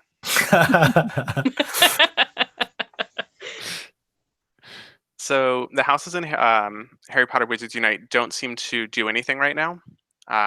It kind of feels like a placeholder. If they're going to change the feature in the future, what would you want to see? Ooh. Hmm. What would we want to see with the houses? Probably, I think I saw a rumor. Oh man, I don't know if this is spoilers or not. So Look away, James Expecto. Expecto, if you're in the chat, I think there was something data mined recently about like some sort of competition thing between Harry, Ron, and Hermione or something, where you can tag fortresses, sort of like how you can claim gyms in Pokemon Go. I thought you meant like graffiti. Well, yeah, I mean, I was that's like, kind of what I was thinking. Sweet. Or tag Yeah. it. Maybe instead of it being Harry, Hermione, and Ron as like teams for that, I always have envisioned that being the 4 Hogwarts houses. Maybe some sort of a house cup, or I don't know. A Quidditch thing would be kind of cool if you could represent your house. That'd be fun. The RPG person in me is just going to continue to come out because I have so many thoughts and feels about it. But I would really like to see something like, I know that it's called Wizards Unite, and I made the joke in a video before that it's like not called Wizards Divide amongst yourselves and fight each other. But I would like some variation of Clan Wars, if that makes any sense, like where we've all sort of consigned ourselves to our houses, of course, and that loyalty is there. But the war itself doesn't have to be violent. I kind of like the idea that they're going with this flu powder thing. It makes sense to have 3 teams instead of 4 because you don't want to like dilute things too far and make it harder for one team to win over another. But I mean, I guess something similar to what they're doing. I haven't really thought about it a whole lot, but the houses in and of themselves, like I really like that as just cosmetic. Like you really don't just kind of leave it, you know, like that Hogwarts and the lore itself doesn't really play much into the game as far as I've seen. It's not like you're like going to classes, physically actually going to classes to see things in Hogwarts. And so there's not really that social student aspect feel to it. But I mean, I digress. I just think that they should kind of leave houses where they are and just get away from that kind of stuff. See, I think that the way they split things up, I hope in the day-to-day playing of the game that is not an effect of the game. In other words, in the day-to-day game, you're not pitting you against the other person who's walking around in the park. What I would love to see is when they do events, because I love Ingress events. Those are just phenomenal to go to because there is that game feeling, and then afterwards everyone gets together and celebrates, even though half the team won and half lost. I would love to be able to see that at events and actually bring those out, and you know that's where your house then comes out at the event, and possibly even switch it up at different events. It's at one house it might be an event, it might be your house. Another event it might be your wand type, or you know, the Harry, Ron, Hermione. I think that adds the intrigue to the event and makes it something you can't do at your regular day-to-day playing. I think that would make it fun. Yeah, I was thinking something similar, that make it like an actual house pride event. Thanks, Jam City. But really, like, I do think that there is potential there that you could make something that's a unique live in-person experience for various events by drawing upon house affiliation. But likewise, I really hope it's not a day-to-day thing, because I have this cognitive dissonance in that I live in the United States. We wouldn't have gone to Hogwarts. So we're not picking the right houses. Yes. And so people in Africa would be going to Wagadu. People in Japan and probably Korea and of Asia would be in Mahotokoro. If they speak Japanese, I don't know. There's a lot of cognitive dissonance in my brain that we're assigning ourselves to Hogwarts houses at all in the game when we aren't all people who would actually have gone to Hogwarts. But that's me getting nitpicky, and I've read too much on Pottermore. That's classic fan service too. You know, they're just trying to do fan service. That's true. So. I also may have transferred to Hogwarts, so.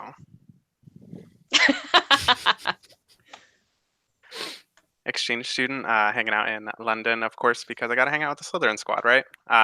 No, I agree. I think it would be a disservice to the game to like try and have like specialty features for each house. That I think that it's having like a special or unique quality or trait associated to your player because of your house might make it, I would say, a little bit too complicated for an RPG game. But also, I think that it's a disservice because this is based on after your like Hogwarts days. You've already like graduated from school. Like you're not a child in the wizarding world, you are instead an adult that's in the Ministry of Magic, going through the aurors, and you're part of the SOS task force, right? You've been recruited to join the Statute of Secrecy task force. So I like who you were before you became a worker doesn't particularly impact you in the wizarding world from what I can see, right? Like there are plenty of good and bad wizards that came from each house. Maybe more so some than others. No saying any not saying any houses out there, no shade. Um but definitely there's a lot of there is good and bad that come from both, right? And I think that's something that we often forget, that it's much easier to categorize like, oh, all the bad wizards are Slytherin and then all the good protagonists are in Gryffindor, which are basically two sides of the same coin, let's be real. And then there's, like the super friendly folk and then the people that know stuff. So how would we incorporate that into Wizards Unite? I don't know. I think it's odd that we can pick them 100%. But it is kind of cool that they have allowed you to like add that to your profile, and I think that's something that hopefully if they do end up adding like avatar customization in the future, that we could potentially add in some like flares of maybe the color or like some sort of like uniqueness to show your house pride. Yeah, I think just real quick, just the fact that we can pick them makes me believe like they're going to do something eventually with that selection. I think that them having that data, or that they have that data inside the game for your character already, it's telling me that they're planning on doing something with that at some point, whether it's character customization where you can have a awesome, Hufflepuff scarf, not a green one, a yellow one, then, could be cool. Yeah, I definitely think that they'll be incorporating it at the very least in purchasable items in the store. If you can customize your avatar, people will spend money on that, and they would be silly to not include that sort of thing because it's an easy cash grab it's an option. You don't have to do it, but you can, and some people definitely will. So why not make money? We're gonna be broke with this game. Same, 100%. So with that, the in-game coin, which they decided not to name galleons or sickles or canettes, which is okay, cool. The in-game coins. What I liked about Pokemon Go is it was fairly easy to gather, and it still is fairly easy to gather coin for your character. So it isn't something that just feels like a cash grab. It isn't something that's like, oh, you have to do this in order to win the game. What are your thoughts on the coin system in Wizards Unite? That's a good question. I think we've seen somebody, I don't know if it was Spicy or one of the people that have been playing it over in New Zealand, mentioned the limits that you can get each day and comparing it to what you can get in Pokemon Go. And it sounds like it is like a fraction of what you can get in Pokemon Go. I think it was like 5 coins per day or something small like that.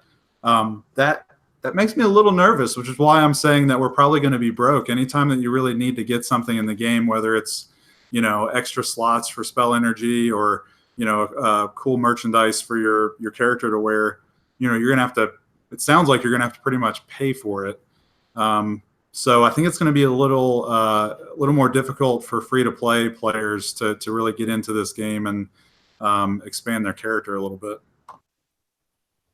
I don't know how much he spent in the game or put money into his character at the very beginning or whatever, but I think I remember in his 3rd or 4th episode having somewhere around 180 coins. So I'm not sure what exactly the daily limits are. I know that there are obviously rewards for things, and you can actually get coins from various sources from just participating in the game alone. Now, to a degree, it's a business at the end of the day, and they're just trying to make their money because that's why they're here. They didn't create Wizards Unite because they're like, oh man, all these nerds they just want to have a good time. Let's create something really massive and expensive for them. They have to pay for it. So, as far as the coins go, I have to view it from they are trying to run a business. If that's what keeps this game running and alive for me, then okay, sure. Am I going to spend thousands of dollars on it? No, because I don't have thousands of dollars. But the occasional gift card here or there will definitely go towards it. So I think it also just depends on what they have to offer. If the economy is broken, it's not going to work, and they'll have to fix it. That's the main point, I think, at the end of the day for them. So we'll see how it goes in the long run. Yeah, I think we have to also say that we're also looking at beta. And so we're looking at the bare minimum of what can be coming about, because there's the daily bonus. There's also you get a different thing every day that you check in. And one of those is 50, but you only get that once a month, or at least once a month in April. I don't know if they'd change it per month. And then there were several other places where you get them, but it definitely seemed a little bit slower than Pokemon Go. But the prices for things also seemed a little bit lower than Pokemon Go too. So I think that they've learned a little bit from Pokemon Go, and they will do whatever is most cash efficient for them, for Niantic. But I mean, that's what happens. It's a business. Yeah, since I haven't really watched anybody live streaming and haven't really looked at any spoilery content for the most part, I'm not really qualified to answer this question. But as long as it's not as bad as the cash grabbing in Hogwarts Mystery, and I hate to throw shade again, but the shade needs to be thrown. That game exploits every single opportunity in order to make people make microtransactions. And while they're right, that's how a lot of games are developed, I'm really, really hoping that Niantic follows more of a Pokemon Go model than that game, because Hogwarts Mystery, I play for free. I have stopped paying into that game because it just got so obnoxiously obvious they were trying to get money out of me. So I stopped. But I can't be the only person, and so I'm really hoping that Niantic, keeps in mind that they have to strike a good balance. You want people to basically love the game so much that they want to give you money. Not doing it the opposite way, where in order to play the game you have to give money. So I think that Pokemon Go managed that very, very well. I have many times opened my wallet and done my little fingerprint on the back of my phone to buy more stuff in Pokemon Go.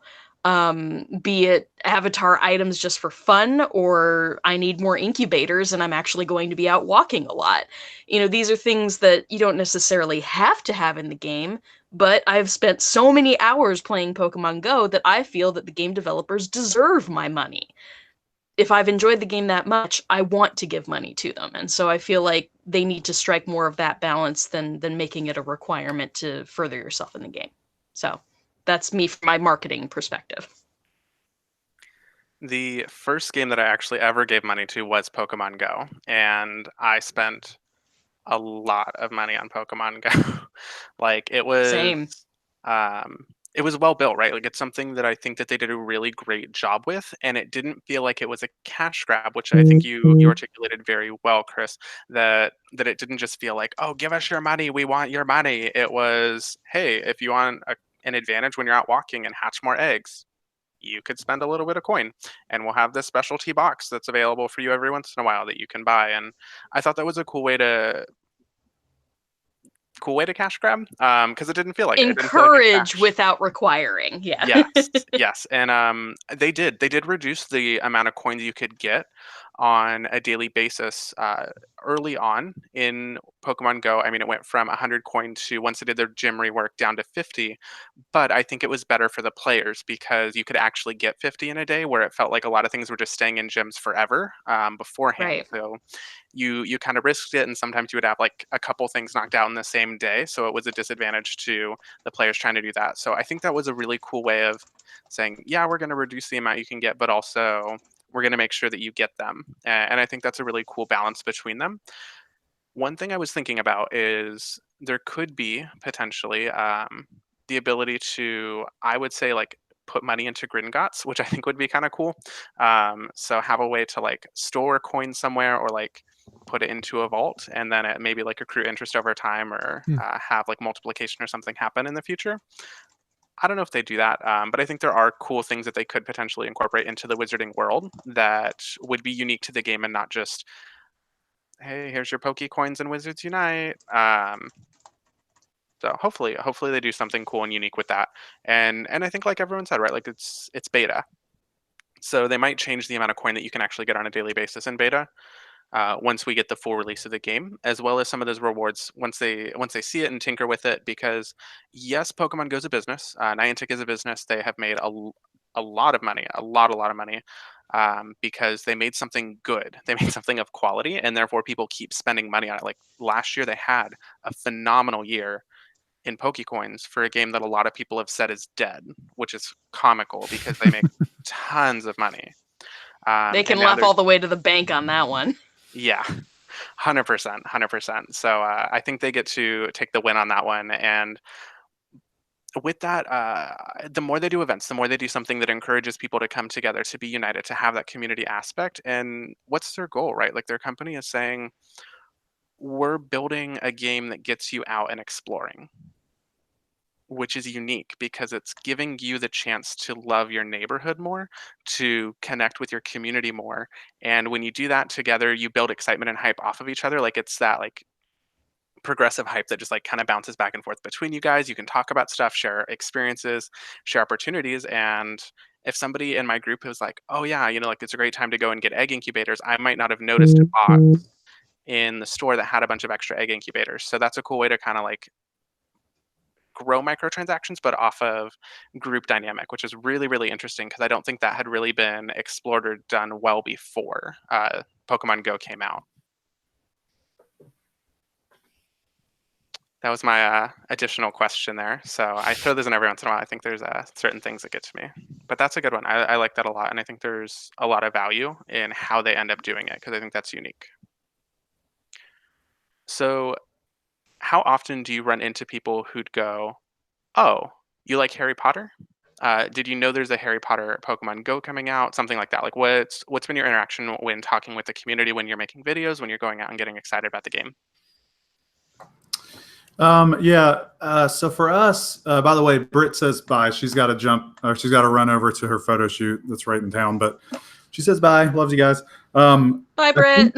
I think for us though, when we've done some of these Pokemon Go events and we've been, interacting with some of the community here in Nashville, I think up until about the March timeframe when all those articles came out on all those game websites and things like that, people actually playing it and some publicity actually got out to the public. I think a lot of it was, oh, that's that game that came out last year, right? And of course, they're talking about Hogwarts Mystery, which depresses me very, very much so, because that's totally not what it is. And then I have to explain to them, no, it's Pokemon Go, but Harry Potter, and they seem a little resistant to the idea. But then those articles came out, and I think when people actually saw the gameplay and saw how complex and how deep this game is actually gonna be on an RPG level, I think that it's starting to turn some of those people around, and people that may not be hardcore Harry Potter fans are starting to get more intrigued because they're wanting a little bit more complexity with Pokemon Go. Yeah, I've actually had like a couple of real life encounters where I've seen somebody either with like a Harry Potter tattoo, or like the other day I ran into somebody with a Deathly Hallows tattoo, and I immediately started to evangelize to them. And so I've done that a couple of times. I've run into a few people that we just start talking about it, and eventually every conversation I have leads either to Harry Potter or I make a reference or something. And then if they get it, I'm like, okay, now I'm going to evangelize to this person too. But yeah, so I mean, I've never really had anybody ask me that. I've had people ask me what I'm doing when I'm recording in a park or something like that. And then I'll just tell them about, kind of what's going on and stuff like that. And some people are interested because they're there to play Pokemon Go and they're ready for another AR thing. And some people just aren't as receptive to Harry Potter for whatever reason. So I've kind of had polarizing encounters, I guess, if that makes any sense. Yeah, I think I'm the same way. I've never had anyone talk to me about Wizards Unite. However, I've seen other people with Harry Potter paraphernalia and brought it up. And I think it's kind of a thing that no one really knows about it because it isn't that big yet. I mean, if you look back at Pokemon Go, there were a lot of people who knew about the beta, but it didn't really explode in the news until after the final full release. And there were a lot of people who never played Pokemon, who never cared about Pokemon, who then played Pokemon Go because it was such a big deal in the news. And I think it'll be something fairly similar. So there are a lot of people out there who don't follow Harry Potter, and those types of news feed articles don't pop up for them because that's not something they're searching for. And that will be something that will occur more as it becomes a bigger deal when it gets released. Yeah, almost every single one of my regulars for massage clients, they all know exactly what I do. Just because, they ask me how my day was, I'm not afraid to tell them, but I keep it short because it's not about me. Yeah, most of my clients know. Other than that, I've had a couple people strike up a conversation about Harry Potter just based on my hair color, so that's interesting. But Yeah, Tonks. I'm definitely a person who likes the attention. That's part of it. So it's always a conversation starter. If someone asks me about my hair and was like, "Oh yeah, reminds me of stuff from Harry Potter," and I'm like, "Oh, well, you mentioned it, so I'm just gonna go off with that." But yeah, so I guess I'm approachable because it's very clear that I'm doing something very visual. So yeah, it's really easy for me to strike up conversations. I'm very, very fortunate that I do not have the crippling social anxiety that I know Britt struggles with, my partner struggles with, even a few of the other WooTubers struggle with it. So, not all of us are super outgoing. I'm just very, very blessed to be that way. So yeah, I have no problem striking up conversations, but has it actually happened where people have asked me specifically if I was playing a Harry Potter game or if I knew about the Harry Potter game? I think it's only happened once. So I am of the same mind of James. I think that it'll probably explode after it's actually live. The beta has helped. I've had more of consciousness of it since the beta went up, but yeah, it's gonna take it actually being in people's hands and people actually being outside and in the streets playing it for anybody to really take notice, at least locally. Yeah, definitely. And I think there's a lot of things where the knowledge, from what I've noticed, has not been extreme. Like, a lot of people have been a little bit unknowing, and I've had a lot of people reference Hogwarts Mystery as well, saying, "Oh yeah, that game that came out a year ago, that's the game you're talking about, right?" And I was like, "No, there's something that's not that, very Right. not that." So I go back and forth on that, and I think there's a lot of understanding of the wizarding world, which is exciting, but I think there's concern as well, that there is this. Anytime that something new comes out for Harry Potter, I think there's always a sigh of or a quick gasp of what's it gonna be this time? Because sometimes there's been things that have been very questionable for canon. So I think the diehard fans are always going to be taking that first breath of is it going to be okay? Are they going to do something with the canon? But I think there's also a lot of excitement because there were not I would say that Pokemon was not as popular until Pokemon Go. That a lot of people knew of Pokemon, a lot of people knew that there were kids that played Pokemon.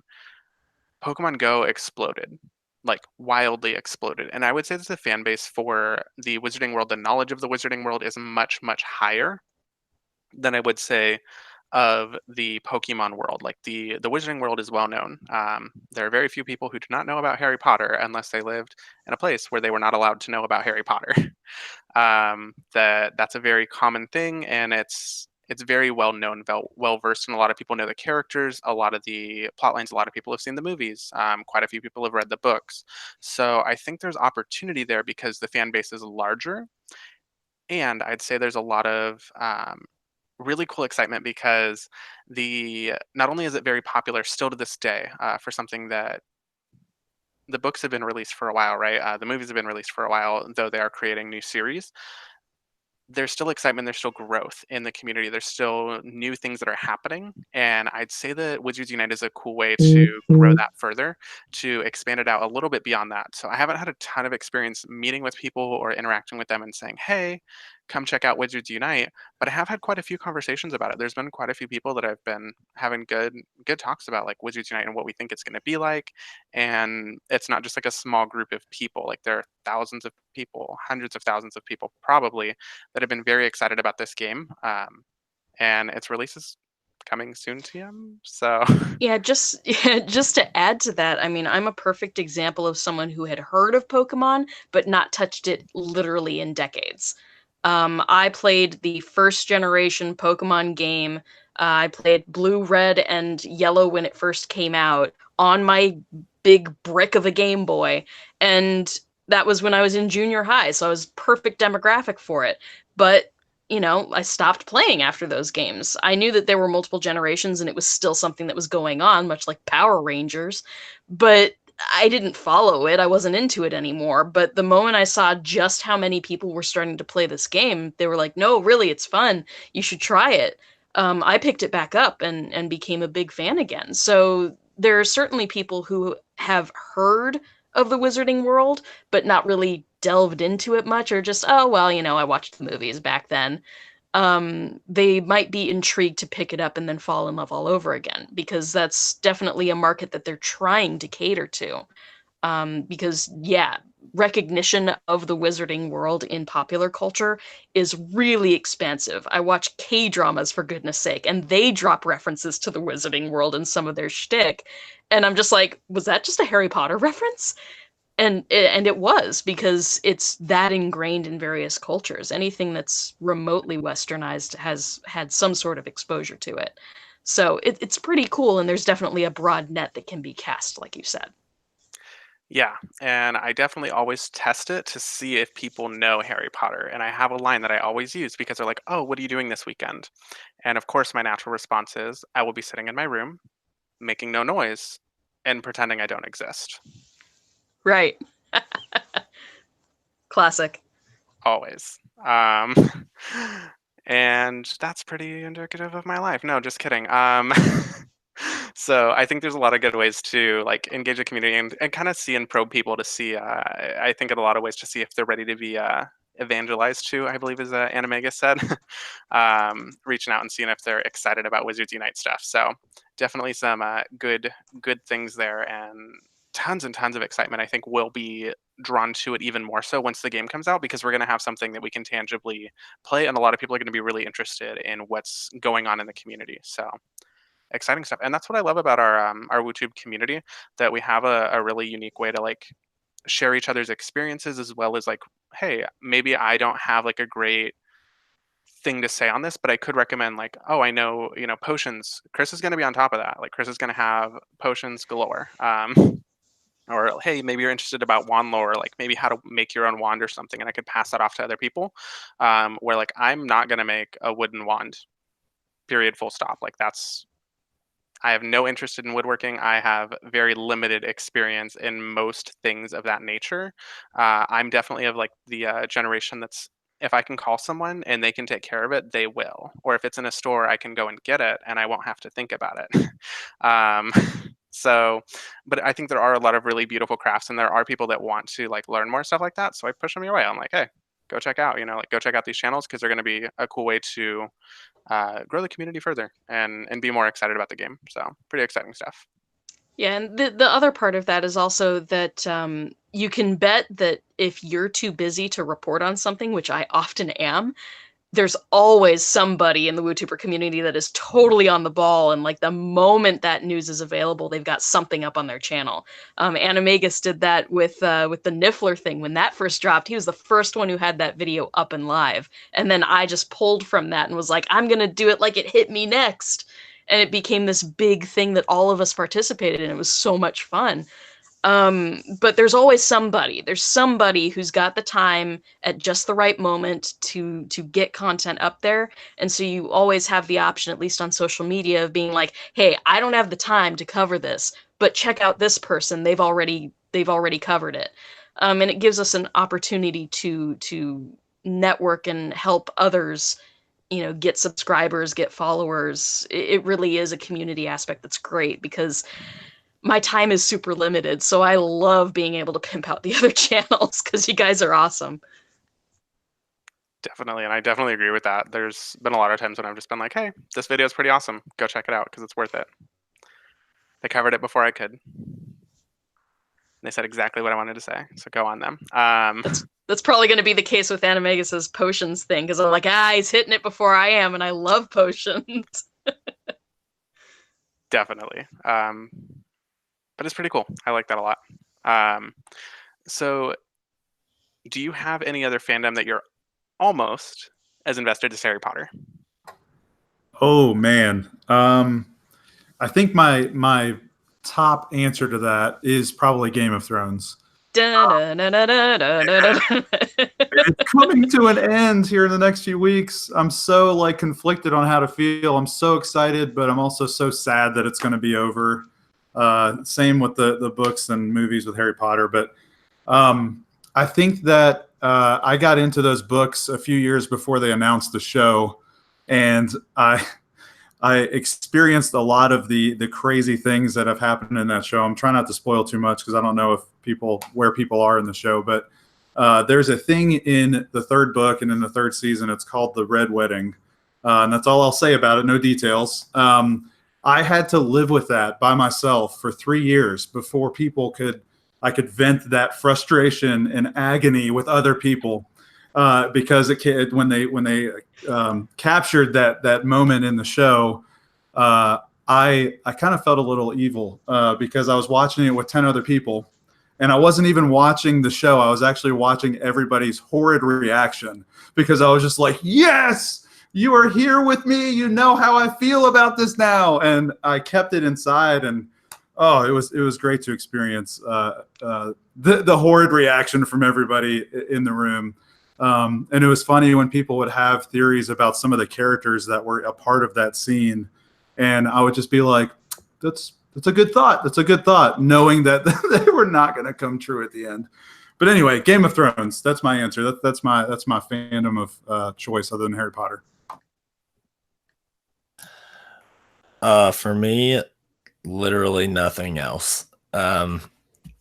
Always reading, always watching, always Redditing, everything. Probably the next closest thing is I'm a huge sports guy. Love to watch sports. Baseball is my thing. My Red Sox are having a really, really rough season this year. We don't have to talk about it. But yeah, so this is really it. I mean, it's like something that I've been like accidentally and preparing for my whole life. Just something that, you know, like I have really big interested in. So, you know, yeah, if the Orioles played the Red Sox, it would be an interesting game, but it would never end. So, yeah, that's it for me. Really just baseball and Harry Potter.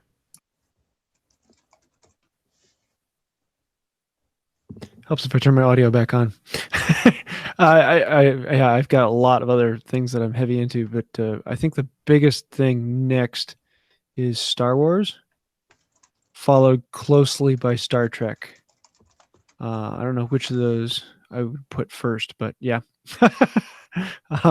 We actually just had a Star Trek party the other day where we all came dressed up, and we did a murder mystery with Star Trek Next Generation.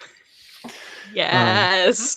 That was a lot of fun. But I mean, I do also a lot of other things. I don't know if I can do it, but hand tool woodworking is probably my biggest fandom. Historical hand tool woodworking.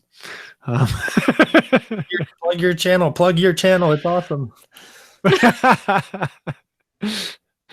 No, I get into a lot of other things, but yeah. Let's see. Oh gosh. Well, we were talking before this even started that I'm a huge Lord of the Rings fan. Like, obnoxiously big fan of Tolkien's world. I used to run a podcast called Crystal Clear Tolkien with my partner. My partner wrote literal Sindarin lessons so that I could learn in high school how to speak the Elvish language, which I did. And I sent her my homework and she graded my homework and now she's my partner. So huge fan of Tolkien's world. And I'm trying to not concentrate on them doing the TV series in the Second Age because I'm so invested in the canon that I'm going to be very, very disappointed very, very easily. So I try to steer clear because the Hobbit films were a hot mess. But apart from that, I'm a huge Cirque du Soleil fan. I've been delving in the circus arts and stuff since I was pretty young. Used to do hand balancing, contortion, and flying trapeze and stuff like that, but I've hurt my back, so can't really do that anymore. But still a big fan of Cirque du Soleil. It's part of why I wanted to do crazy hair colors in the first place. So that sort of stuff. I love circus. I love Tolkien's world. Harry Potter is great, and I dabble in other fandoms. I really like Mercedes Lackey's Last Herald Mage. Star Trek, Star Wars. I'm eclectic. I don't tend to settle too much into one specific genre like I did with Lord of the Rings. So I'm all over the place. What else is new? I have first and foremost a confession. I have not seen Star Wars nor Star Trek. Heresy! No, I'm just kidding. But that's fine. I am a big Disney fan. And I've been on Star Tours at Disneyland, and I'm pretty sure it's the same thing as Star Wars, because it has the shiny guy, PC30, and his little trash can friend, Beep Boop Beep Boop. Oh no! Oh no! And Beep Boop Beep Boop, and I can hear shiny guy. People are rage quitting this live are stream. wanting to Everybody's galaxy gone. to protect the world from like the dark side or the light side. I don't know. They're doing stuff. So basically, I know Star Wars. Just stop, man. Don't dig yourself any deeper. No, I do. I know Star Wars. I'm just joking. I've been on Star Tours, and it's you go through the galaxy, and you're warping to light speed with your friends, and there's the rebel spy. I got Star Wars down. Honestly, haven't seen Star Wars. You think you have Star Wars down? You think you have it down? No, I do. Star Wars is just like duct tape. There's a dark side, a light side, and it holds the universe together. That's all you need to know. That summed it out pretty well, actually. But I do need to say that I am excited about the Star Wars lands opening up because I think it looks really cool, but I don't have connection to it. So I'm in this really weird tizzy of like, I love Disney. They also bought out Star Wars and Marvel, which I didn't ever experience. I never experienced Marvel until Disney had bought them out and started making new movies. I was never into like comic books as a kid. And clearly I was an underprivileged child because I never saw Star Wars. So, and I have people like come up to me like pretty regular. Like if I mention that, I get a lot of people being like, "But you could see Star Wars. Like I could take you to my house. Like I got the setup for Star Wars." And I'm like, "I'll see it someday, maybe." But it's also something that I just don't know about. So no, definitely Disney. I've been a Disney kid. I grew up like pretty close to Disneyland, and I joked that was like my second babysitter. That I grew up like basically at the parks. I had like a season pass. I was there all the time. I used to like work pretty close to there even like as an adult, and I was just like, do I want to sit on the freeway on the way home, or do I want to go the other way to Disneyland, hang out, no traffic, and be at Disneyland for a few hours and then drive home in no traffic as well? So that was usually the route that I went with. Spent tons of times at the park, and I think it's a really cool like world that they've created, and it's very encapsulating. And what's your favorite Disney movie then? I love Meet the Robinsons. Meet the Robinsons is by far my favorite Disney movie, followed by Lilo and Stitch. Well, how do you feel about Blue Will Smith as the genie? I have opinions. I'm not at all surprised by that. It's a different tea for a different day. Right. A lot of opinions. No, I think Disney did, like, they've done a really great job with their company. They've grown a lot. The prices have gone pretty crazy. For those of been like following the parks, like they're crazy, but there's people that still pay to go, so I get it. Like people keep going, and it's incredible what they've created, and it's ever changing and ever growing. And I think that was Walt's dream, that there's actually like the castle at Disneyland is incomplete. There's like a brick missing because Disneyland is never completed. That's something that he always wanted to like remind people that it's something that you still build onto and you still grow over time, which is cool.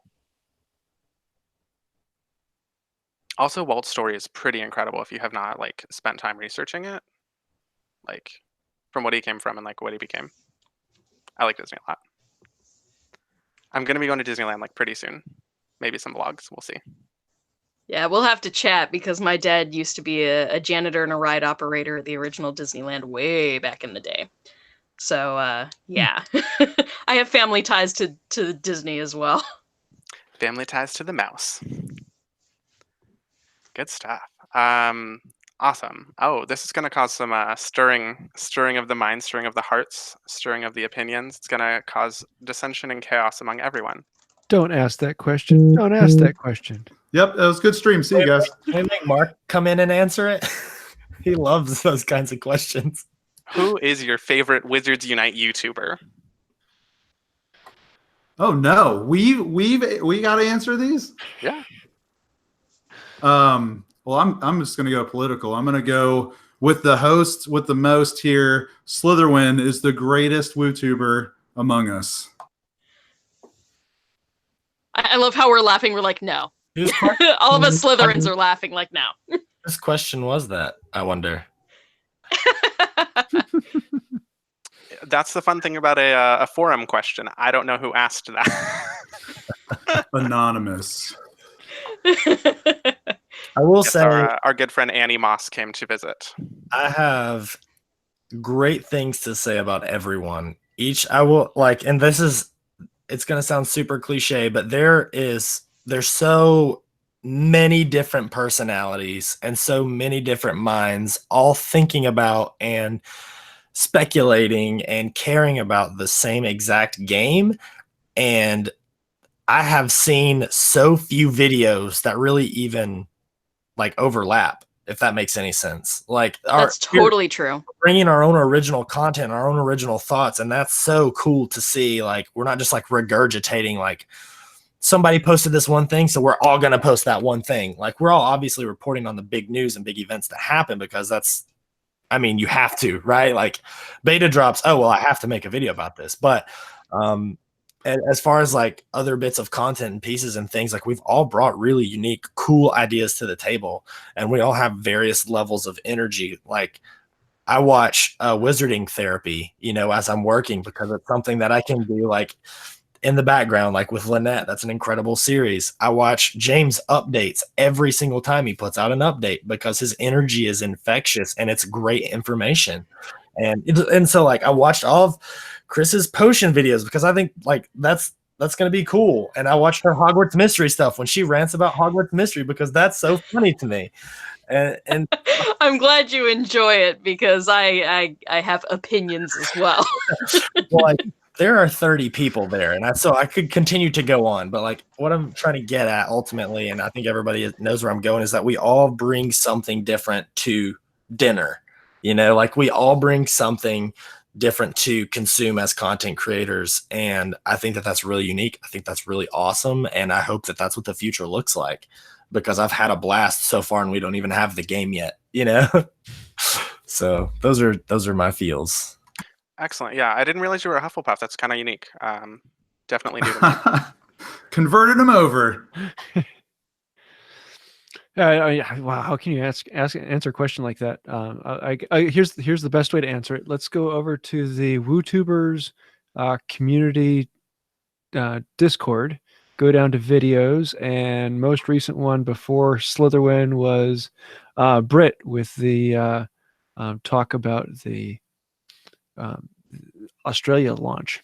So I have to go with the Wizard's Guide. We're calling it a talk. Yeah. That was honestly one of the best videos I've seen yet. That was phenomenal.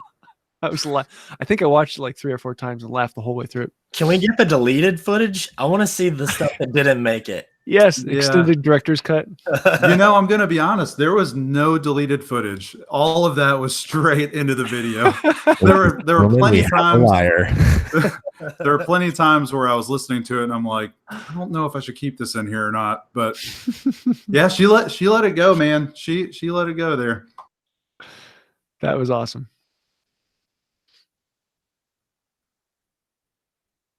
You're muted. Thank you. I'm so sorry. Gosh. It really is like Animagus said. It's totally true that all of us bring different energy and a different vibe to our content. I think that's what makes it so cohesive a community, is that we're not all doing the exact same thing. It would get super boring if we were.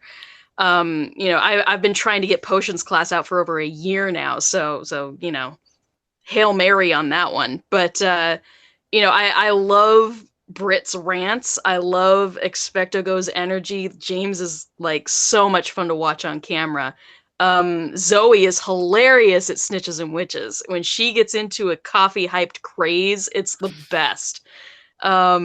Lynette is super down to earth with Wizard PhD and doing Harry Potter therapy. Like there's such a wide array of content, and you know, Gita is just so soft spoken and really relatable. So like, I mean, even just on the ladies' side of thing, and because I realized that I just plugged nothing but women, we have such a diverse pool of people, and it's just the coolest thing to be able to connect with everybody and be able to, you know, point any one of them out for any number of content videos that they've put out, because everybody is so different, and that's the joy of it all. So is there a best? Yeah, it's difficult to choose. I wouldn't be able to. I can't even choose my profession in this game. Okay, so my answer for who is my favorite Wizards Unite YouTuber, my favorite WooTuber is, I would have to go with. Oh no, your internet just cut off in the screen. What happened? Huh? Yeah, that's why, you know, they do a super good job, and I think his or her channel is definitely one of my favorite. Use the neutral they. Yes, they. Their channel's the best. They're best. Make sure you like, comment, subscribe. No, I agree. How do you pick your favorite child, right? There's the one that gives you the least amount of problems, and then there's also the one that gives you the most like joy. All the controversial topics, like all in one. There's so many good YouTubers out there. They're incredible. I look up to so many. Virtually all of the other like content creators for Wizards Unite, and I think they all bring on like a very unique and special way of like how they see the world and what they want to bring to the community.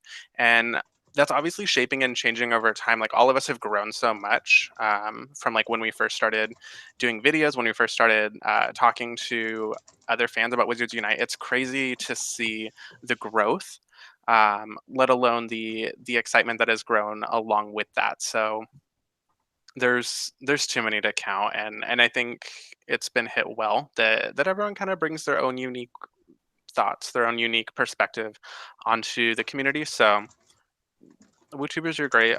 If you haven't yet, just search WooTubers on Twitter and go ahead and give them a follow. Shout out to all of them, because they're really making some really great content, and it's so exciting to see, especially lately. I think there's been a ton of growth in the community. So it's amazing to see the fruition of something that we've anticipated for a year and a half now. So crazy awesome, and we're getting super close. And with that, this is actually going to be, that was our last question. So thank you all for shouting out all of those questions, throwing them out to us on Twitter, Instagram, throwing them out to us in the untitled form that I have submitted out there on the comment section. Thank you for being here, and I will pass it off to all of our folks here for your final thoughts, as well as tell us one thing that you're most looking forward to in the upcoming week about Wizards Unite. Whew, good question. First off, thank you for putting this together again, Chris. You did an awesome job hosting. Everybody in the chat, thanks for participating. It's been a fun one. You can follow our YouTube channel at The Wizard's Guide, Twitter, Facebook, Instagram, all that. It's all The Wizard's Guide. So thanks for the support. One thing that I'm excited about this week is maybe a successful beta launch somewhere else other than New Zealand, probably Australia. Hopefully they don't like move on from Australia. How bad would that be? Like, oh, Australia didn't work, let's just go to the UK. That'd be horrible. So hopefully a successful launch in Australia for the beta.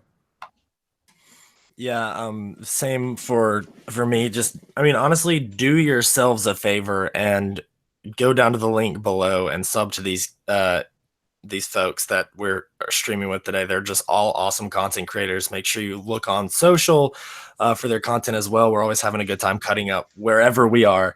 My final thoughts will be, I mean, it's same for Mike. I just want them to successfully do something, which sounds really pessimistic and mean, but I don't know what that something is. Like, I don't know if we could get a teaser. I don't know if we could get a beta announced somewhere.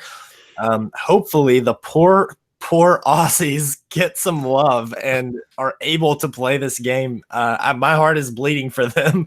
And so hopefully we'll get just more progression, right? Like, the only thing I'm wanting and hoping for is progression towards the full release of the game. So whatever that is, whatever step that is, hopefully that is taken this week. And we're not just, sitting in this sadness. I'm going to start playing Summertime Sadness by Lana Del Rey. Good night, everybody. I want to say a huge thank you to Slitherwind for putting this together. This is phenomenal, and I always love hanging out on these. So thank you for that. And things coming out. I think the thing that I'm looking forward the most is a trailer. Not as in like the teaser videos that we've had, but like a full 3-minute long movie style trailer. They put out one for Pokemon Go. I don't remember when it came out before, but I really enjoyed that, and I'd love to see it come out for this. So yeah. So thanks for having me on here. This is awesome. Thanks again, Slitherwind, for holding the live stream. I'm parroting everybody else. But I always love taking part in these. It's always nice to just talk to everybody, and I can run my mouth with the best of them. Have you ever seen my live streams? But thing I'm looking forward to, I would love to see a trailer, but I don't think it's coming in the next week, so I'm being pessimistic. So I guess on that note, I'm looking forward to nothing in the next week, and I will be pleasantly surprised if something happens. But if nothing happens, it means that, me not being ready is totally okay. But I'll say I am looking forward to anything that happens to happen, and I definitely hope that Australia gets some love, because it's driving me crazy, all of the bits that happen. And now I got to go watch Brit's video where she dishes. Excellent. Well, thank you, everyone, so much for all of the wonderful content creators here today. Thank you for everyone out there that submitted questions, that were participating in the chat section. Thank you for your support, your love, and make sure you are finding all of these wonderful YouTubers out there, giving them some love, showing some support to all of their channels. It is amazing to see what is coming in the upcoming months for Wizards Unite. I'm hoping to continue on the streams in the upcoming months, so look out for our May announcement for the stream for our Q&A. So if you have other questions that didn't get answered today, feel free to reach out to me, and I will get those on the queue for next time. Always thrilled to have y'all here. Thank you so much for joining. It's a huge benefit to have you guys here to run through things, to think through things. Y'all are amazing, and make sure you are checking them out, checking out their channels. Thank you for everyone for joining us today. You're amazing. Be amazing, be winners, and I will see you guys next time. Slitherwin, out.